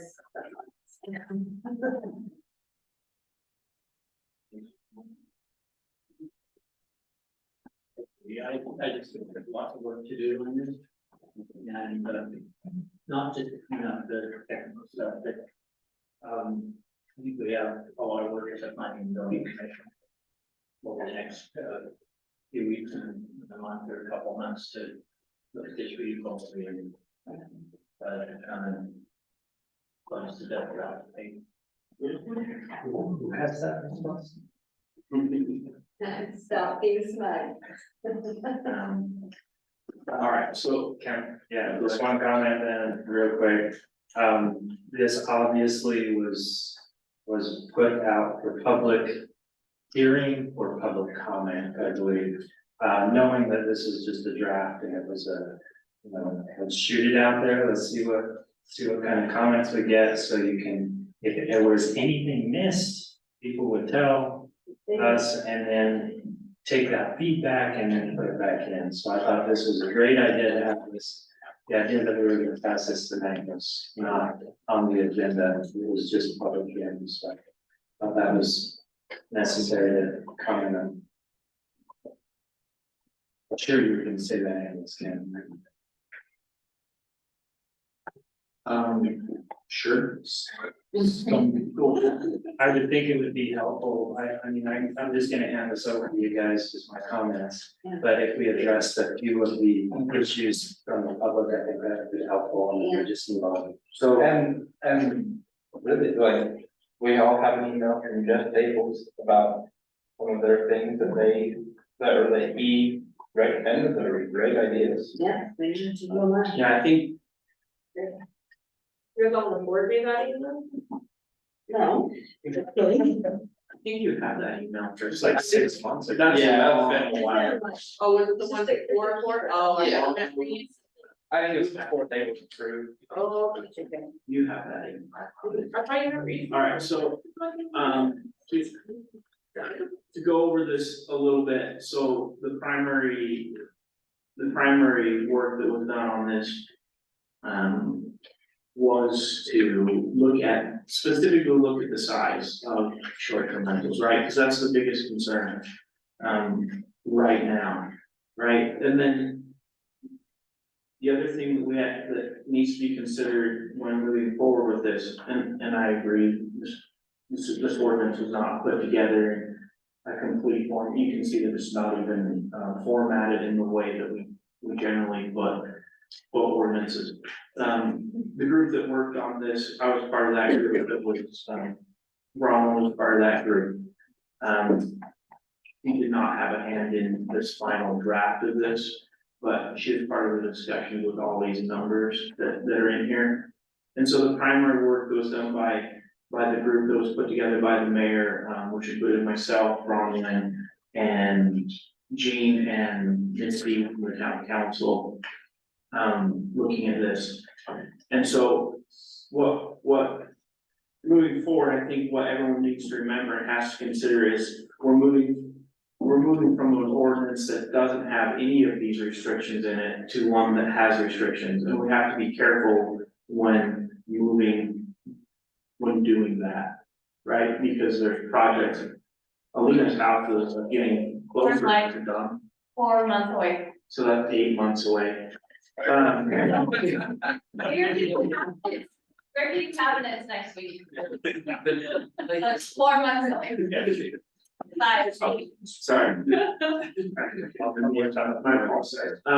So there's projects started like Alina's project, and then obviously, Jeff Staples' project, which is like, Rio de Zion came out, mostly, for that project, and then Jeff Lee's project, which hasn't started construction yet, but which is approved for short-term rental. And so there has to be a balance between setting additional restrictions that are to protect the citizens, but not extending so far that we find ourselves overextending and doing more than we're allowed to do. And we find ourselves losing in state court or something like that. And so I think those are the considerations that have to be considered when you're looking at these numbers. And Cameron, and it's not to say that these numbers are correct either, right? So Justin, probably should, and you see me shaking up here, it's because I'm raising to that.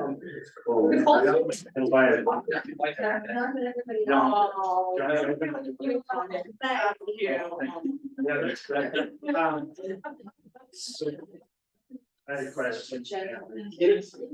And so those are kind of the two things that we're looking at addressing here, and by no means is this a complete rework of the ordinance.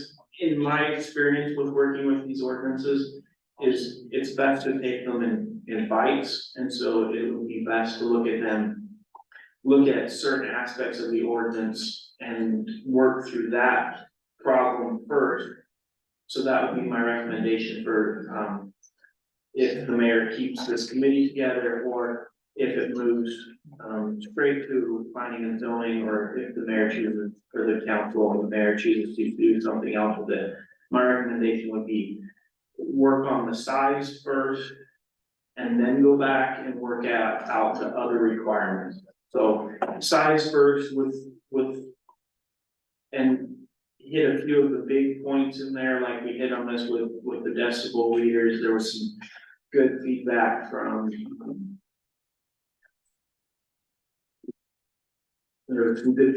Lauren about response times, about having those decibel meters communicate with with with the property manager. There was also some really good feedback about adding in, stuff about the contract, which we did discuss in our meetings. And ensuring making sure that, the contracts between the, leaser and the leasee contain all the information that's pertinent, like quiet hours and all those things. Those things should be added in there. We did discuss those, but they didn't make it into this draft. Right. Mostly this was to look at the size of the units and address a few of the major concerns like quiet.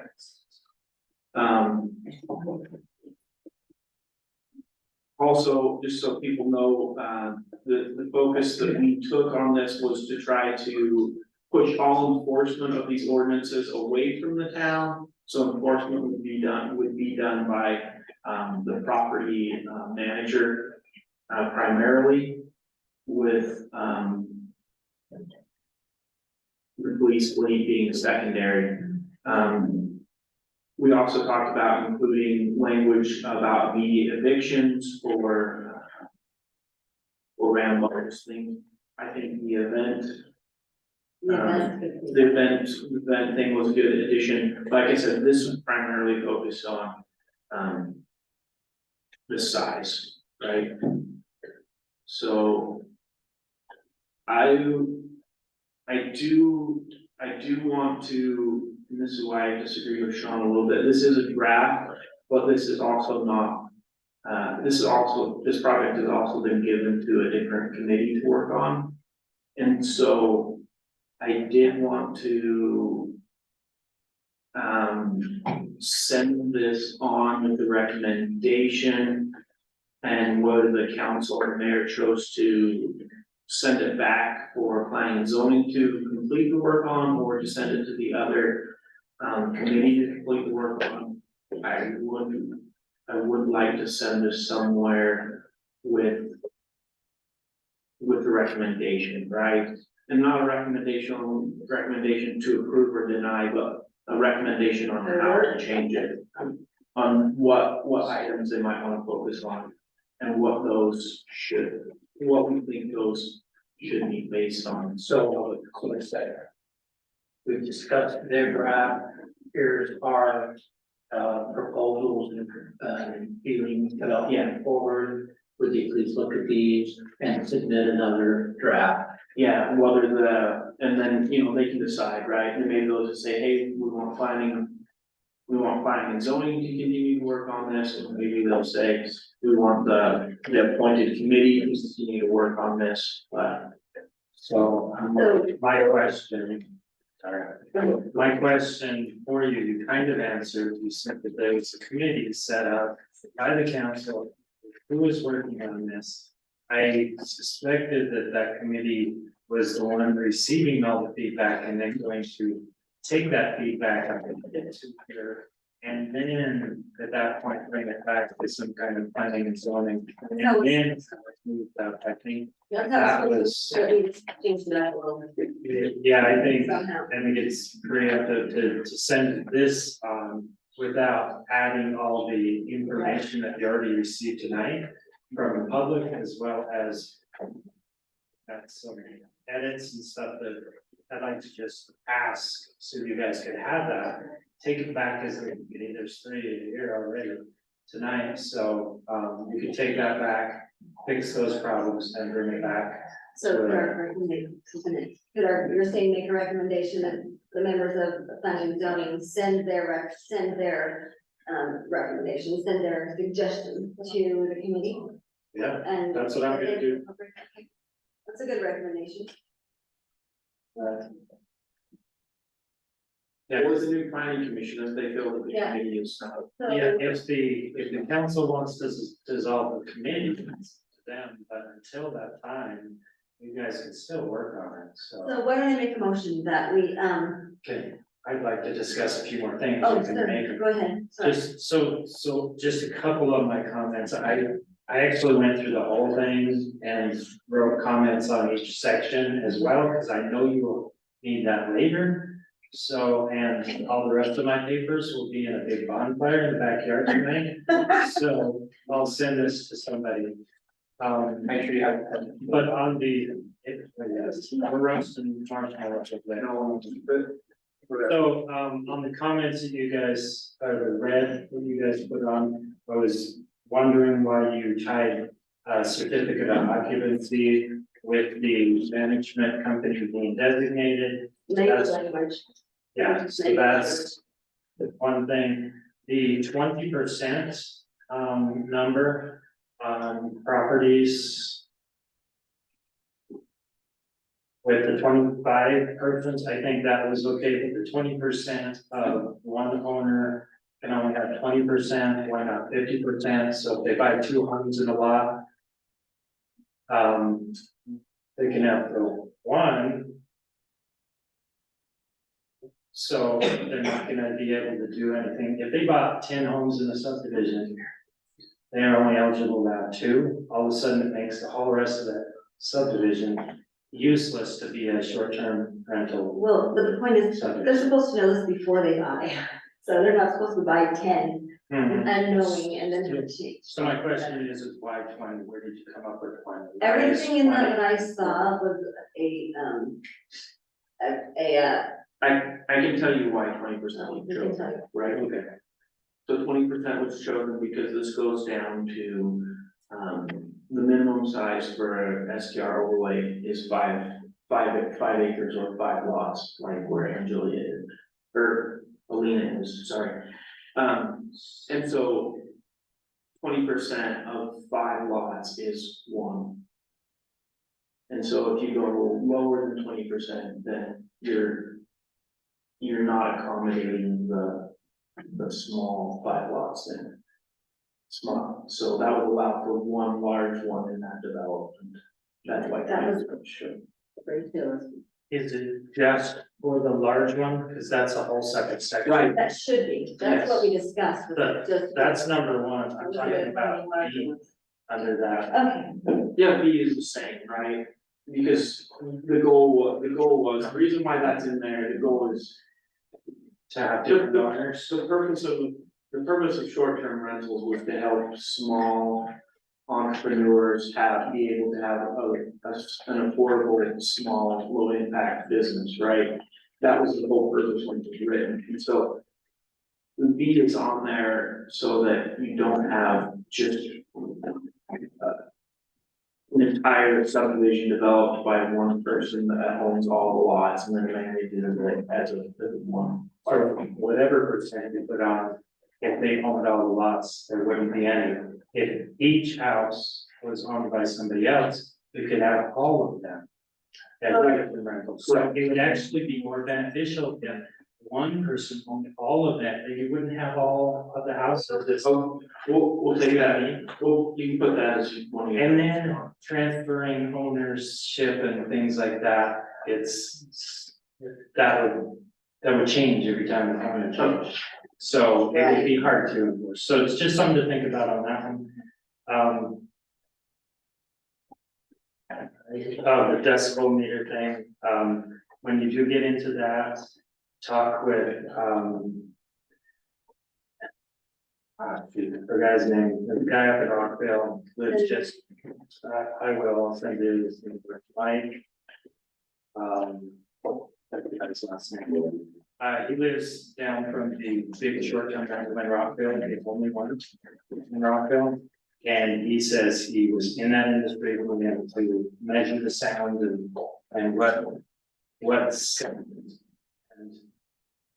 ordinances working with that. So Mike, Yeah. Mike Chan, No, it's not. Well, I remember. Okay, like, okay, so, you have to get in on a good day. He's, a little older than I am, so. Anyways, I'll get you his number and we can talk for hours. I'm sure you're gonna do that.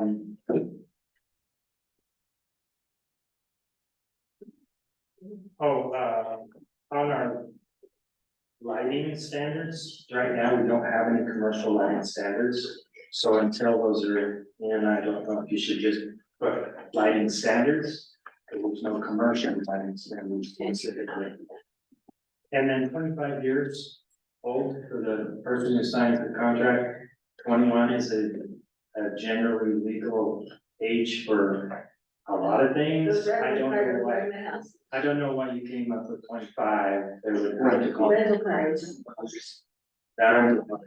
Yeah. We decided that the insurance guys that picked 25 for the car companies knew what they were talking about. Unless you go to an agent, then it would be interesting to see if you could legally keep that at 25. So just check your laws on that before you put 25, but 21 is the standard. 18, I can see that you don't want that, the 21 of the general standard. Other than that, I think there's just, you know, I picked all spelling errors and then words that aren't there. And then the main thing that should have been addressed, I did, make some notes on that about the overlay zone itself. Amen, brother, yes. Application process and when you apply and when you don't. Yes. Right now, it's completely moved because there's already. There will be a ton of work done on that, but it just doesn't distract you. Yeah, so I'm gonna turn these notes to the committee. The committee can do whatever they want. So they make a motion. Figure it out. Or you make a motion. Go ahead. I make a motion that we, return this to the, committee, short-term rental committee, appointed by town council with our, feedback from the meeting tonight and any other research or thoughts. Put it in this. No? Come on, Wyatt. Second. The Ron made the motion, and second the motion. Can I just get clarification on your motion? Yep, it'll be returned to the STR committee with our feedback.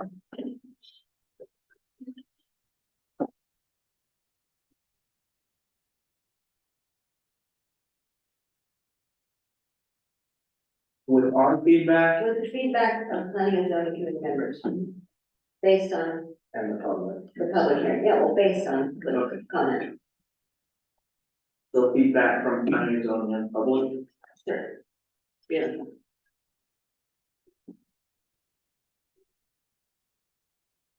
Alright. Any further discussion?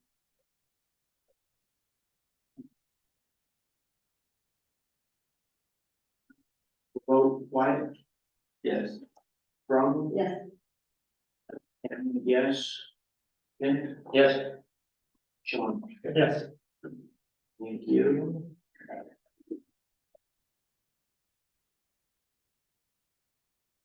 Any further?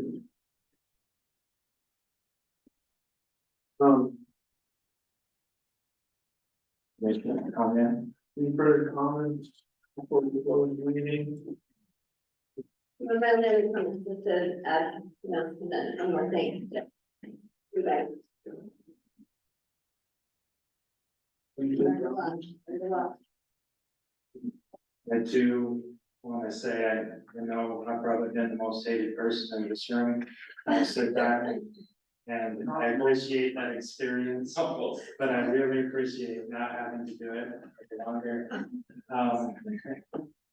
And I really wanna thank those on the commission for the lively arguments and debate. That's what we really need, is we see all sides and every angle. I think that's been important. And one last thing, I did learn that my comment about a bad law creates criminals or creative entrepreneurs. I would add one more part to that. Criminals, creative entrepreneurs, and lawsuits. Hopefully that will not be the case, and I think we've saved the town a lot on lawyer fees the last while, because we are able to look at the law and judge upon the law itself and write good laws And so I appreciate that, and you guys participating in that, so thank you. And thank you, Crystal. You're awesome. I'd like to say too, like, there's been a lot of heated arguments and some disagreements, but really at the end of the day, most of us all came together on, like, we had very few ordinances that we sent on or things that we sent on that we really all disagreed on, or that we didn't all agree on in the end of the day. So as much as the public maybe did not care for the way some of us went about things, that at the end of the day, we all came together and was same, as a commission, 9 times out of 10. Thanks, Mark. Fine. Yeah, go ahead. Can I have my coat? Yeah. My collar and it's warmed up. As the lead and add to the thank yous, so. Yeah. We really appreciate working on this. Yes. Likewise. Okay. That's your motion. I love the mayor. Meeting. White made the motion, do I have a second? Second. Sean seconded the motion, all in favor? Any opposed?